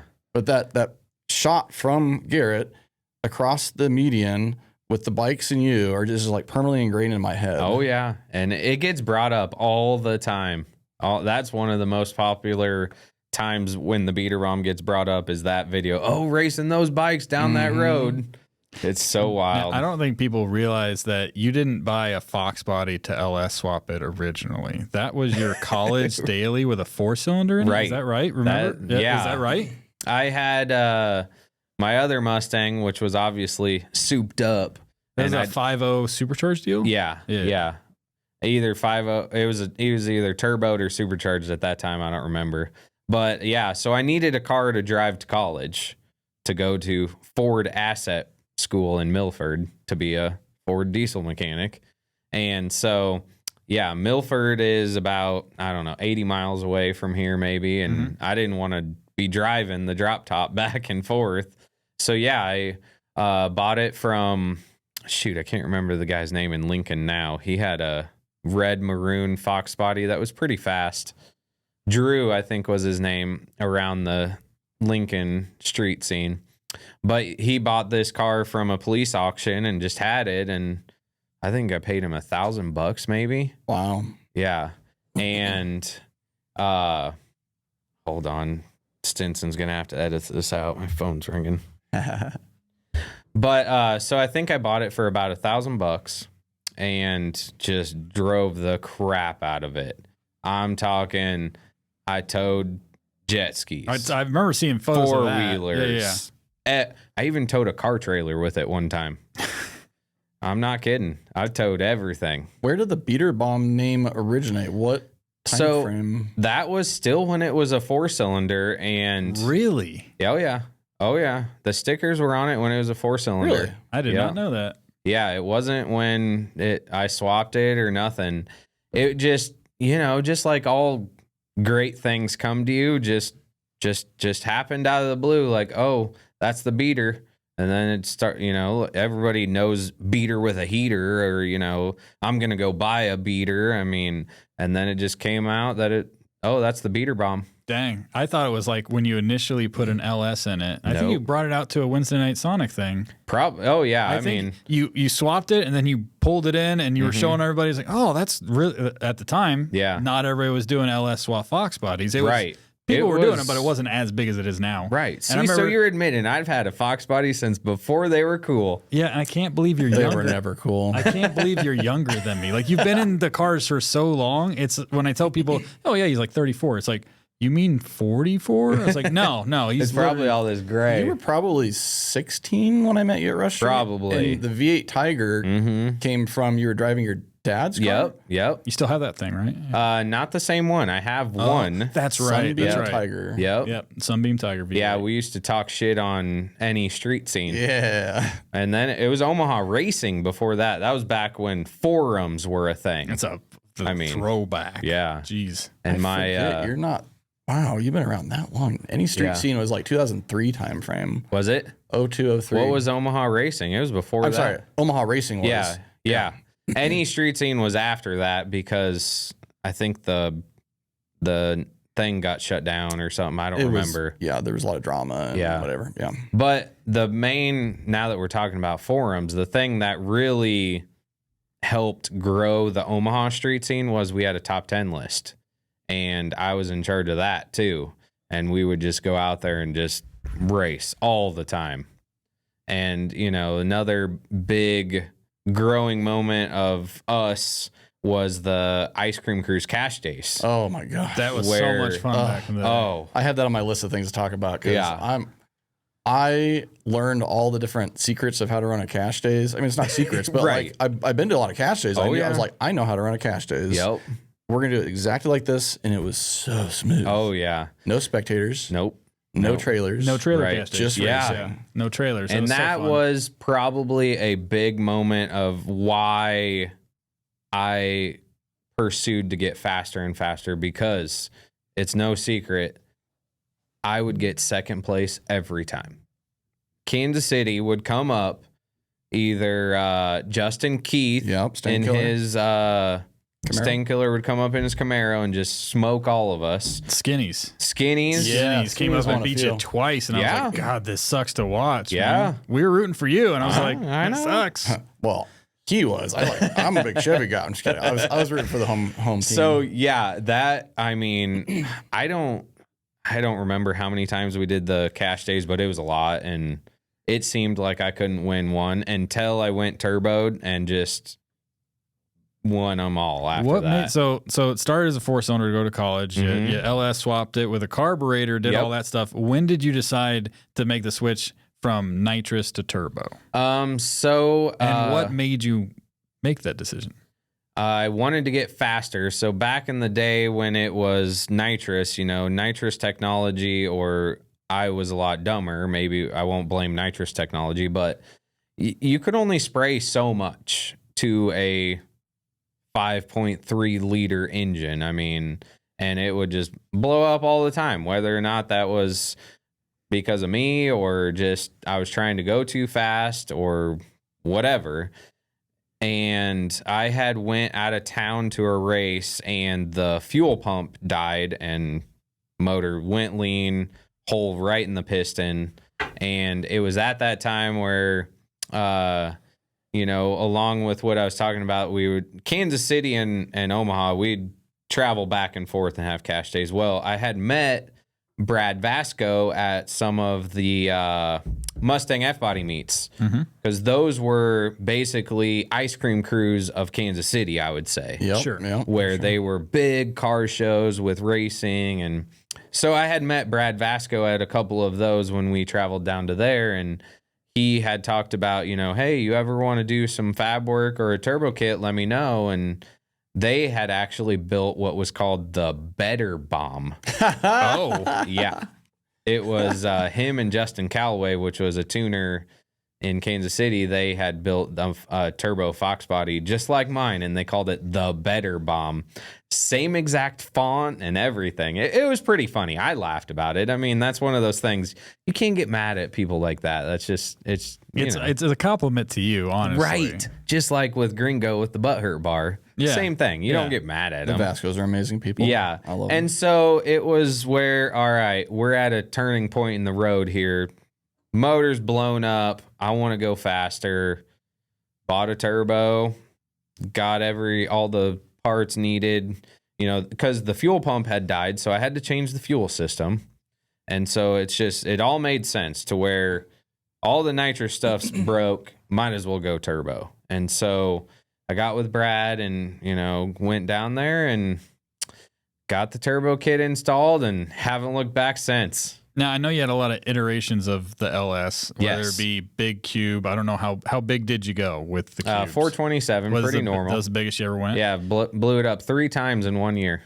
Holy a good motor? Oh, yeah, broke the block in half. That was the I don't want to bash any engine builder. Not engine builders, because it wasn't the engine builder. I don't want to bash any engine management systems because it was at the time where, Megasquirt was a big company, I would say. A lot of people ran it, and the way Megasquirt dealt with a crank loss situation, meaning when the crank sensor lost signal, the engine would shut off. As soon as it regained crank signal, it would turn back on, and the motor would flood with fuel, and that's catastrophic. Catastrophic, yeah. Yeah. And obviously I know that now. Once again, we're the learning experiences are very vast. Mm-hmm. I mean, I've been doing that this. $500 at beater bomb tuning support could save you 20 over. Oh my God. So yes, there was a manufacturer defect with Dart LS blocks, where the stock crank sensor port, they're on the back of the engine by the starter, the gap that they cast into the block made the crank sensor too far out. Yeah. That sounds like a very expensive issue. 3 Dart blocks later and several thousands of dollars. Jeez. So that was a whole year worth of going from a 5.3 to that back and forth and back and forth. So it was a combination of 2 things that you had to chase your tail to figure out. So not saying it's Megasquirt's fault or anything like that, because it was obviously it was losing crank signal. That ain't Megasquirt's fault. I mean, and most, Dart has fixed that problem after that. It took a year or so of several people having that issue. I'm about to say, how long did it take for somebody to find out that's to figure that out? I'm not going to lie. It was Scott Clark. Is it really? Yeah. As much as Scott Clark bashes me on the internet, he helped me figure it out. Scott Clark bashes people on the internet? Yes. Oh. Yes. He chases me around. Oh. I think he owes people money for that. Yeah. So you went from 427 LS. Mm-hmm. You ran that for, I don't know how many years. Well, yeah. And then 5.3 to 4 stock 4.8. I had a lot of them. Yeah. What made you, and when did you decide to do the big block twins? Was that when you went full chassis? Yep. Okay. Yep. I actually had bought the big block before Joe passed away, and he knew about it, and we had got it. I think it was September of 2019. I think really? When I actually bought it from Lance Carnegie. So how big of a big block was your first big block? 540. They've all been 540s. Okay. Yeah, pretty run of the mill stuff. I mean, I'll say, pretty normal. And so I had that sitting there. And then the whole cage thing happened, and it just spiraled out of control from there, obviously. So I switched to the big block and got with Hughes, which was one of my big sponsors. I had done a lot of R&D for them with their dump valves, and we decided, hey, I want a lock-up transmission, but I want it to be light like a Power Glide. Oh, well, we can do that in a Power Glide. So I've had a lockup Power Glide for now, 5 years or so since then too. However, I never used it for several years. I wasn't familiar with using one, first of all. You say you didn't use the lockup for several years? Right, the lockup, yeah. So I never like used it a lot because I was street racing, and I was only planning to use it at racetracks where it was really good. And then when I got to the point of I wanted to use it a lot, it never worked. Oh. So I actually sent the transmission to Mark Mickey last year it would have been winter of 2023, I think. Yeah, winter of 2023, where I sent him the transmission to get it all gone through to get fixed. And then, so in 2024 season, I was able to use the lockup more and more. Now, granted, I made a video on this too, explaining to people the lockup, but it's not, in my situation, it's not a make or break. I don't have to use it every time or anything like that, but it does help when you do. What's the biggest thing it gains you? Lowering your RPM to a more a range of that makes better power. If you're, it's more efficient. Your power band range is from here to here, but you're running out of gear. Like one most notable time is when I raced on the 26s. I had to have the lockup, otherwise I wouldn't have enough mile an hour to make it to the finish line. That makes sense. The tire's smaller. It's gotta go. Okay, interesting. Yeah, it's gotta go a little quicker. So the lockup obviously takes all the slip away from the converter and 1-to-1, deadlock. So would you say that the switch to the turbo is one of your biggest changes in your program to? Oh, absolutely. So yeah. So basically, turbo and then big block, and those are the two kind of biggest iterations of the yeah. When I first switched to the big block, it was a huge learning curve.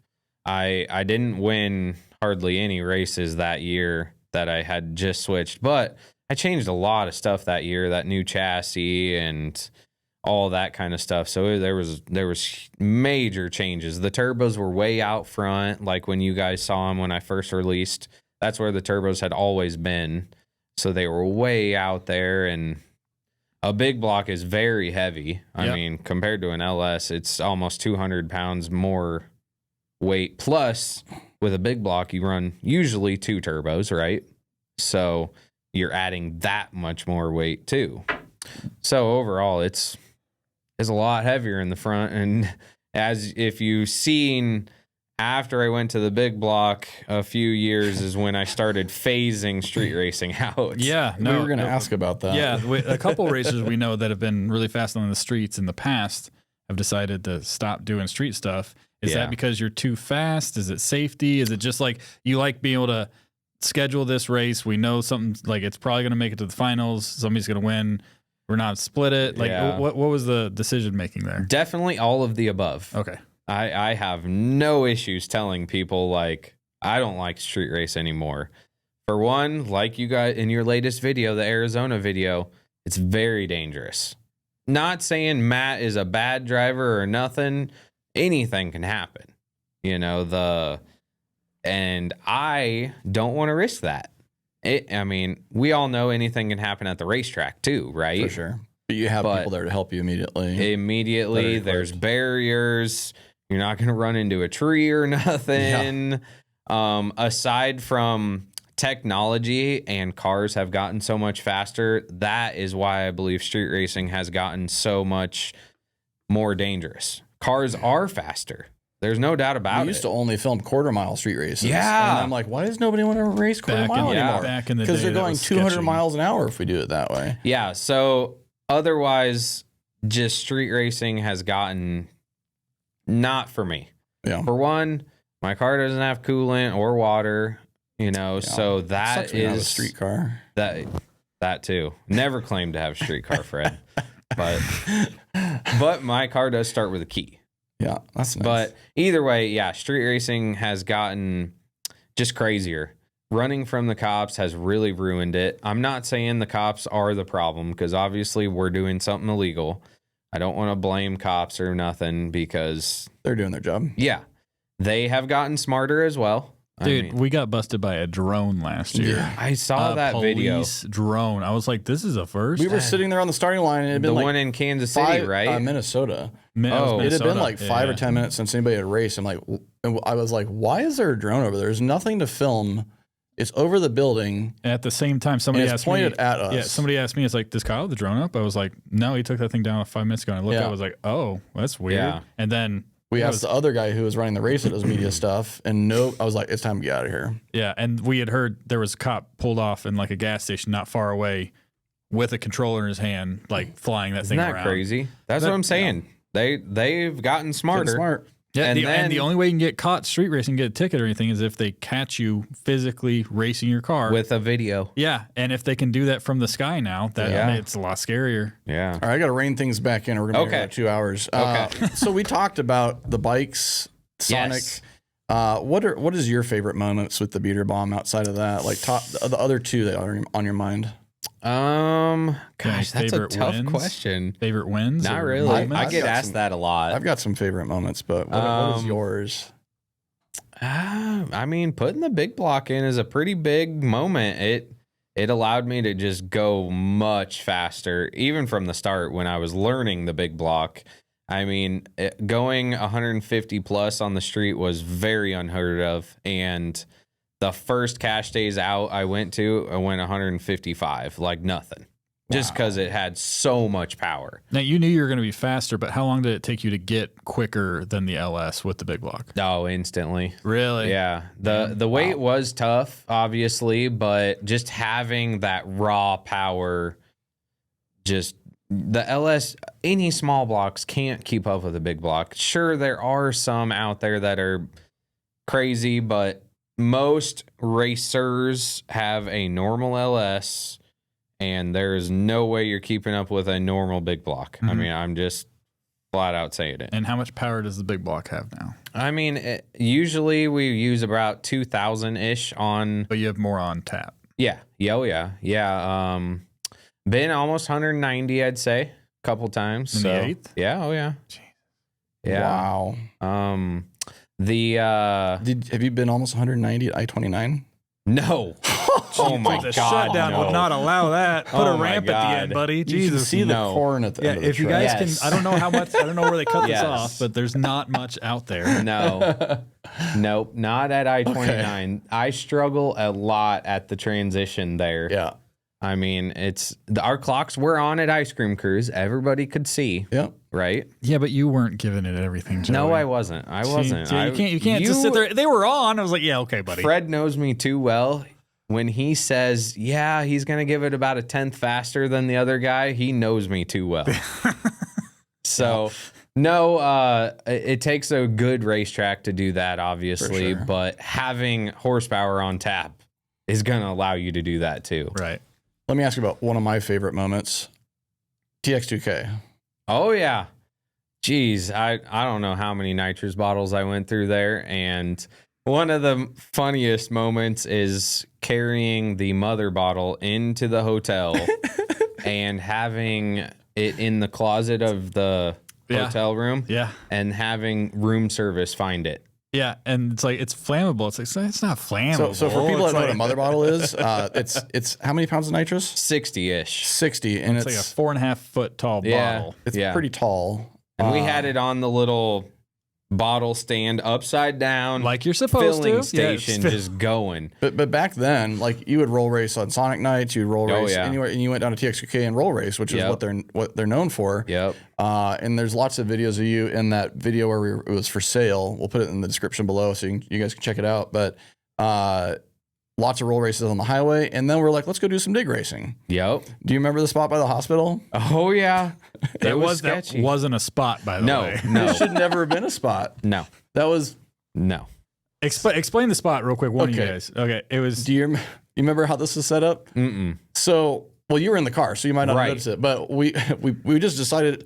So in Houston, I-10 has 5 to 7 lanes, and then the feeder road has 3 to 4 lanes. We stopped on the feeder. So we were on the feeder There's road. still traffic coming, Fred. Very much so. It wasn't the traffic on the feeder that was the problem. So there's the I-10s right here. We'll call this I-10, and then there's an off ramp, and then there's the feeder road. So we just chose this random spot on the feeder road by this cool hospital or whatever. We pulled 2 cars up. You guys are doing your burnouts, and out of nowhere, like there's people standing in the middle of the road where you guys are racing, and out of nowhere, some car just goes zooming by at 40 or 50 miles an hour. Like, they didn't see us. Where the hell did this car come from? I think Ears had just put water down for your burnout. Yeah. And the car comes through this smoke and goes out of nowhere. I was like, what? And then so you like back up and do the burn. I think I was racing Beans. Yep, that's right. Which is dumb. You could have done that. Let's go to Houston and race each other. Yeah, he's from Lincoln. So you guys do your burnout, back up, and someone's about to flag the race, and here comes this other car out of nowhere. We had no idea where they're coming from. Yeah. It took us that whole time to figure out that here's the feeder road, and we're racing at the bottom of the feeder road. Yeah. So cars are coming off of I-10 at 60, 70 miles an hour. It was sketchy. And They you don't came have any right warning. by us. You don't have any warning. It was the stupidest thing ever. So we got that race off and got the hell out of there. See, street racing's dumb. It is dumb. Makes for good stories. Right. does. It does. It's crazy. One of my other favorite moments is when you stab your car with your axle. That was awesome. Oh my That gosh. was awesome. See, this I try to just blur all these bad memories out. That was bad. Oh, it was bad for you. Yeah. That was great for us. I'm just kidding. Yeah, unfortunately it was for you, entertaining. Unfortunately for you, we've been there for a lot of things You that have. you've done. See? So I'm you're telling welcome, you. but sorry. Yeah, At the same I time. can always watch it at any time. Yeah, look at this. Look at this. Right. Dude, look how it rocked. Oh yeah. Boom. And then when it comes up And it's hits, just so crazy. It poked the follows- window. Boom, Yeah, it right hit the there. window. It poked the back window and the quarter glass too. Yeah. That's so awesome. Yeah. And I have actually seen another car do that too. It was a couple years ago. I'm like, oh my gosh, same thing as Joey. Wow. Yeah. Dude, that thing used to Didn't have an flex anti-roll off the bar. line and everything. Yep. No, that makes sense now that you say that. Yep. Streetcar takeover. Yep. See, we used to go to Kansas City all the time. Heck Oh yeah. Oh man, Kansas City Street in Omaha, Kansas City. Yeah. When Parrish went, oh, that was some of my favorite. And street see, that's racing. where I try to explain to people is when you have racers and other racers competing against each other, you all climb to the top.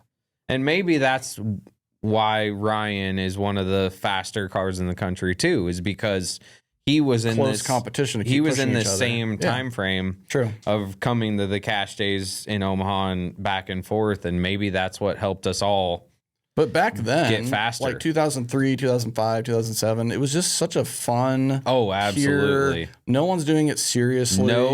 Like we talked, no flaggers No, being no, serious. like no or money nothing. either. It was No. just let's go race each other Yep. and race each other until we get kicked out, and then we'll Yep. go do it somewhere else. And Yeah.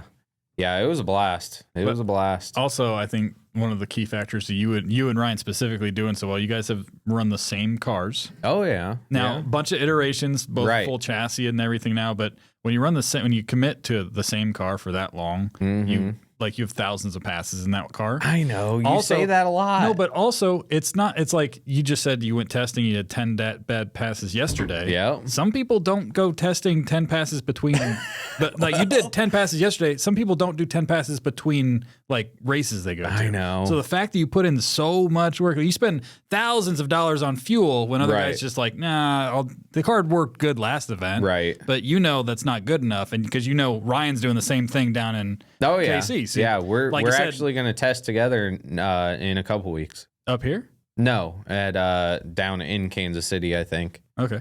Pending what the snow does this week. Right, It's gonna snow But I think again. that's been a key. I tell everybody, it's like, yeah, he's had the same car for so long. Like, Right, It's right. He didn't think I got to go big block. I got to get a different car. Right. It's like I know everything about the car changed when you did that full chassis and everything, but it's like you're dedicated to making this thing go faster and faster Right, and faster. right. I think that helps quite a bit. Yeah. have you lost an ice cream cruise small tire cash day or race? Probably one they didn't show up to. Actually, I think I did. The one of them that Blaine won, I think. Either that or Yeah. it didn't have the beater there. I think that was because I was racing on radials, maybe. Okay. It was when Were you it was racing in at two Ottawa. classes? Did we have it at Oh, Ottawa yes. once? The flood year. Okay. Yeah, okay. Yeah, that makes sense. Okay. Yeah.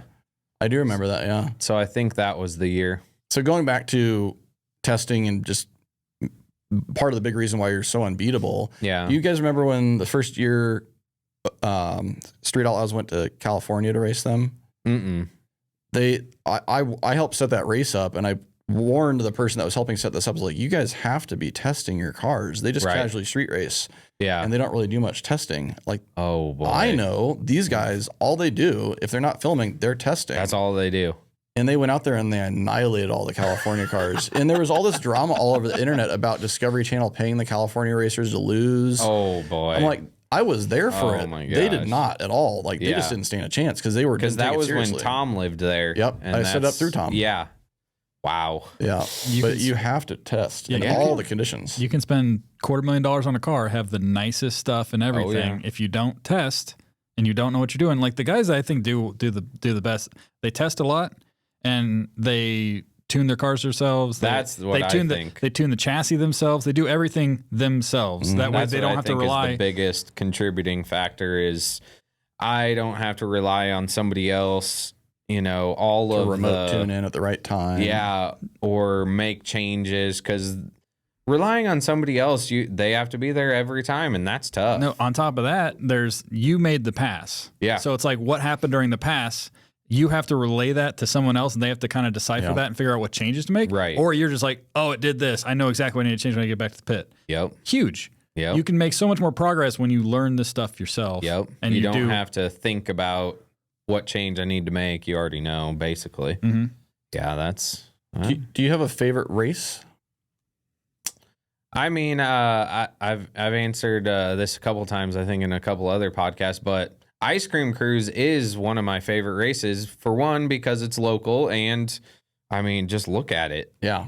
I mean, you get a race in front of all those people and I put my car in the car show in Chad's booth to be able to have the fans come up and see it. And, you know, I have these little hero cards that I hand out to all the kids or anybody, honestly, and stuff like that. So people can come and see the car, talk to me, and watch us race.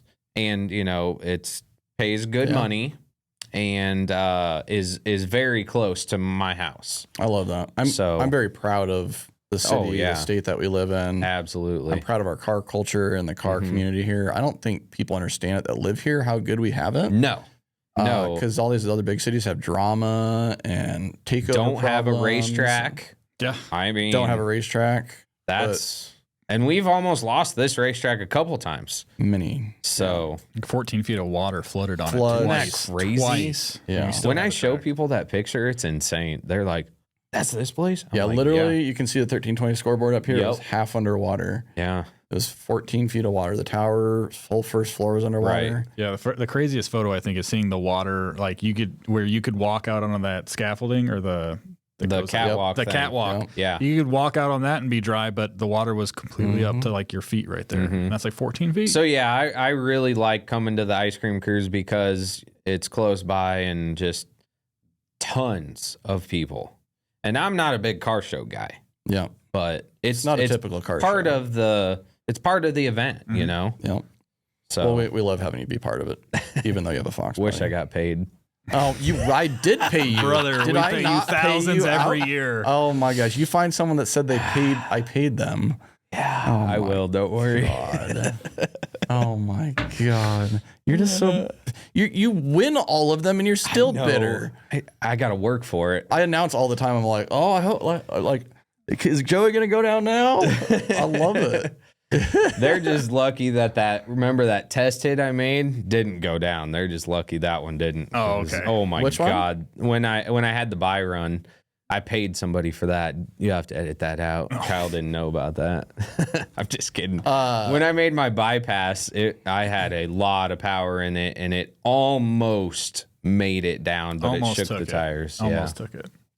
Another cool moment last year was when you and Ryan raced each other on the Friday night of your own race. Oh my gosh. Yeah, that was an awesome race. It's always like in my mind like the clash of the titans, you know, you can somebody Ryan so Mitchell. great versus somebody else so great just racing. It's insane. Would you say that's your biggest rival Oh currently? yeah, for sure. I mean, being so close to us, you know, I tell Ryan this all the time, like, hey, if you go to a race that I'm not at, we can both win. But if we both go to the same race, you know, we're going to have to split the pot. We usually always split something, you know, 60-40-ish, or, you know, like a last no prep, we just split it down the middle too. But you know, the last race got canceled, so you guys raced each other Friday night. Yeah. Was it just a testing? No, it was there was a shootout. That's right. I think it was an 8-car shootout. And then you guys met each other in the final. We have it on our YouTube channel. I stayed behind for some reason, and I wasn't planning on going to the track because I had so much work to do at home. I'm like, I got to go to this race. Yeah. I love coming to these races and seeing the local cars race. And it was at a time where I was just trying to find that passion again. I was just kind of like burnt out and filming. Oh, yeah. And Gary Cummins was there. Yep. And I wasn't really certain I was going to like make a video. I just wanted to come hang out with my friends, honestly. Right. And just not work. Exactly. Yeah. And Gary was there, and he was like, if you've been around Gary, he doesn't stop talking. I love Gary. I love Gary. Yeah. One of my favorite people you see at races. Absolutely. And he's like, hey, Kyle, you want to partner up on a video? I'll help you shoot whatever you want. I'm like, Gary, I'm not working right now. Yeah, because he made you in his video, like... Host his video. He was like, he was interviewing you, like who was racing and stuff like that. I was helping him host the video. He does this thing where he turns racers and other people into the host, which I love. Yes. It's a unique style. But I was like, I'm just going to make a video anyway. Yeah, that was an awesome But that was one of my race. favorite videos to film last year. Yeah. I was just so pissed off that it ended the way it did, especially seeing Parrish race his new car and literally advance his program within 4 rounds of racing so fast. I know. Isn't that guy's crazy? Smart. Yeah. Oh, yeah. So smart. Always been. Always Biggest tuning nerd I know. Oh yeah, he's got more sensors than me. Mm-hmm. He was so proud of he has like a 80-inch big screen in his trailer to see his data logs because he has so many sensors to go through the data, and he needed. I don't want people to see my data logs. I was about to say, like, so do you use Dominator right now? Yeah, Holly Dominator. That's 64 inputs. How many inputs do you use? Nearly all of them, honestly. What? Oh yeah, I've got I think I was one of the first ones to have a steering angle sensor. I remember you telling me about that, and I didn't tell people for a while because I was like, I don't know if that's secret or not. But I don't care. You were like, yeah, you go up and you're like, did I steer that way or did the car go that way? And then it's like, well, I don't know. It's like, well, sensor. It's like you kept talking about other sensors. I'm just like, I would never think to do that. On this car. Yeah. I've got a lot, but Jim has even more. Yeah, he's always been that way. He literally built his truck to just tinker with it. Right, and that's what he loves. I hung out with him a lot, and he just loved these small little changes and seeing how they would. He would make small changes, go to the tracks, make small changes, go to the track, and that's what he now do. He owns a dyno. One of the dynos I rent when I do my tuning, and he'll make these changes during the off season and dyno it and see if it helps or change. I think he started taking some ethanol content. He changes all sorts of stuff and tries it, and he just loves that dyno. By the way, for the people back home that have been around for a while, if you picked it up, but we're talking about Jim Neuenfeld Parrish, who had a blue pickup truck that was right around when I started my channel, and we both we went viral together. Yeah, first one to go 10s or 9s, was it? He went 10s. 10.04, I think was his quickest. Okay. And we'd love to have him on the podcast eventually because he's got a lot of history about the early days. Oh, yeah. But he has a Mustang now. He bought from one of our friends that was hand controlled in Chicago. Yep. Green. We did a feature on it. What is his name? SN95, I think it is. It's really? It's a New Edge. New Edge. Metallic green New Edge. I can't remember his Chad? No. I'd have to see a photo of it. From COTS. We did a feature on it. It has like ghost flames in it. Is it like a lime green? Yes. Chad. Okay. Yeah. I know the car. Yeah. Anyway, I didn't realize it was the same car until we were talking about it, but he literally took ton of time off of his ET, and it was all over the place, and all of a sudden he made it straight. He figured a lot of stuff out there. Yep. But he was racing someone in the final for his class, and that guy wrecked and took out there was this big the guardrail where the turnoff still bent in that photo. Where the opening is for the ambulance to come out, he had taken that part of the guardrail out. And it was 10:30. It was starting to get dewy, and it just wasn't safe enough. Yeah. So Ryan and I couldn't race. It was such a blue balls moment, but because I really want to see you guys race back to back. Right. And I remember walking. This leads into one of my other questions. I remember walking in the trailer, and you're there with your wife and your kids, and he's there with his wife and kids. Oh, yeah. Are we gonna go sell this on the street? And you're both at the same time. Is it no? Yeah. I'm like, yeah, that would have been epic, but. Did your having a family change your mindset of street racing? I kind of picture for sure. Yeah, I mean, it's no secret that you can go out there and die. For sure. And no one wants to do that. So, and when I started phasing street racing out, I felt like promoters, not going to name any names because I ain't bashing anyone. I felt like promoters were trying to slow the street races down because cars like Ryan and I were so fast. We were a dominating force. They've tried to find the worst roads possible, the absolute worst. And that isn't fun to me. It just started getting dangerous at that point. They were just shitty and dark. And I mean, think the street racing promoters are trying to slow it down? Absolutely. Interesting. Yeah. Or do you think they're trying to make it more of a challenge? No, they just tried to slow the ETs down. Slow the times down, not Correct. the actual street racers. Yeah. Slow, make you go slower by finding the worst road possible. I think part of it is the good roads just get ruined. No, that too. That's true. It's a common in a lot of cities. We'll talk to racers like, this is the road we used to use. These idiots doing takeovers. Yep. And all of the roads get ruined. Yeah. Ugh. Yeah. Good old street racing days. Yeah. What other questions you got? How confident are you going into this all-wheel drive rear-wheel drive thing? If you would have asked me before yesterday, I probably would have said, I'm just going to be there to be there. But I do feel like I'll do pretty well now. Okay. Yeah. I mean, but You don't sound very confident. testing. I'm going to test more. Okay. I got one more set of tires to run through. These tires, this new technology that Hoosier came out with, they're called DO5s is the compound, and they are very soft, like soft as this microphone. And they only last about 8 to 10 passes. I was going to say, probably can't use them that long. Yeah. How much do they cost? They're about $520. Yeah. So For a pair? 8 passes? Yeah. Yeah. Dang. Do you know how much money he makes doing this? Stop it. He literally cherry picks races. Yeah. I know. Yeah. I couldn't take any money away from an ice cream cruise, even though I didn't pay anybody to do it. Okay. Kyle didn't pay anybody. Pretend like you didn't treat it like a business for a while, because you were literally going out there. Oh, You made- absolutely. It was. I would love to it was ask awesome. you the amount the highest amount you made in a year, but I'm sure you wouldn't. want to say. More than I made doing elevators. That's insane. 30 out of 33 races Yeah, that it one was- year he that's won. insane. That's insane, dude. It was dumb. I mean, but you can't. I maintained a career. That's what I have is a career. Yeah. And, extra money is just extra money. No. You know, I mean- like that's funny because I hear people say all the time, and I agree, you're not going to win. You're not going to make money racing. And I was Yeah. like, and I hear that, and I think I'm telling you what. I know a couple of guys that probably take home money, not Yeah. many, but I Yeah. think you're probably one of them that actually It's makes not more good money career than you advice spend. to get into Yeah, racing. the last 10 years, I probably have been in the green nearly every year.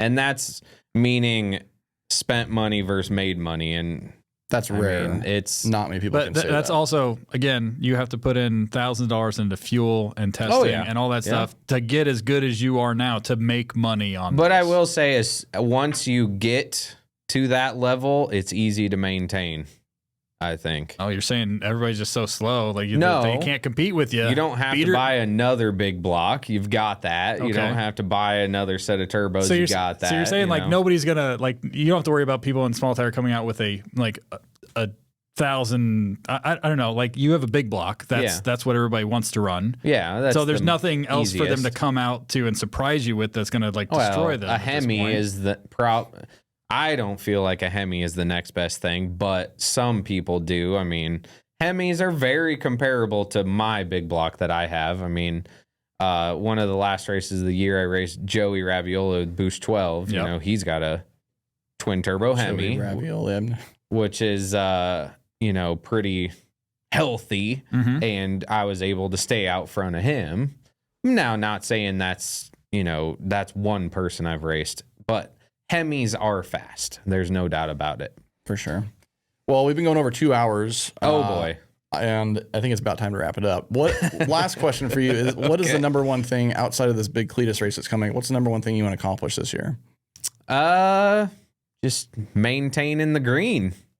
I mean, winning races pays for a lot of stuff because I mean, your normal career job pays for your normal mortgage and blah blah blah, but like I recently purchased a very expensive RV off extra stuff.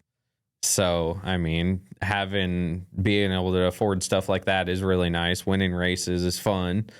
I mean, because losing first round, you don't get a race more. Yep. So the better you do, the more racing you get to do. You're in a great spot to consider your racing career a way to pay for these things. For sure. Exactly. For sure. And I hope to continue to do good. I mean, one of the big races that I haven't released yet, but maybe some people have seen, is I'm entered in that $75,000 to win Shady Side race. We're going to be there. You are? I believe so. I believe we are. Yeah. Yep, that's the plan. Yep, so, we are. Okay. Awesome. It'll be cool to see you there. Well, thanks for letting us annoy you for a couple hours. Normally, our interviews are under 3 minutes. We kept this one under 3 hours. Yeah, so I think, perfect. I think we're good. Right. I like that. Right. Yeah, dude. You want to plug all your social media where people can find you? Is this a current hoodie? Yes, this is the current hoodie. You can buy them on headsupnoprep.com. Any merch, hats, stickers. I forgot to bring Kyle a sticker today. It was a last minute surprise. We're going to start sticker bombing our table. Oh, and you're going to be the first one. So I'll bring one by. Don't worry. There you go. Later. And then obviously go subscribe to the Beater Bomb YouTube channel. Absolutely. I try to not hide anything like we have talked. I am, leaving it all out there, giving a lot of secrets, trying to teach people. Otherwise, the normal Facebook is Joey Heichel or Beater Bomb. Is that where they can sign up for Beater Bomb track support? Yeah, you can just send me a message. Otherwise, I do have a Beater Bomb tuning in support Facebook page. I've kind of not posted on there a lot because people just message me. I mean, it's pretty normal to message me or the Beater Bomb page, but you can go see some of the accomplishments on the Beater Bomb tuning and support page. Awesome. If you wanted to check out some of that stuff. I do have an Instagram, J Heichel, but you'll have to know how to spell my last name. All right. Well, thank you for being our first guest. All right. And you guys make sure to hit that subscribe button. We're going to have more podcasts, more videos. You guys aren't want to miss it. Thanks for tuning in. See you guys.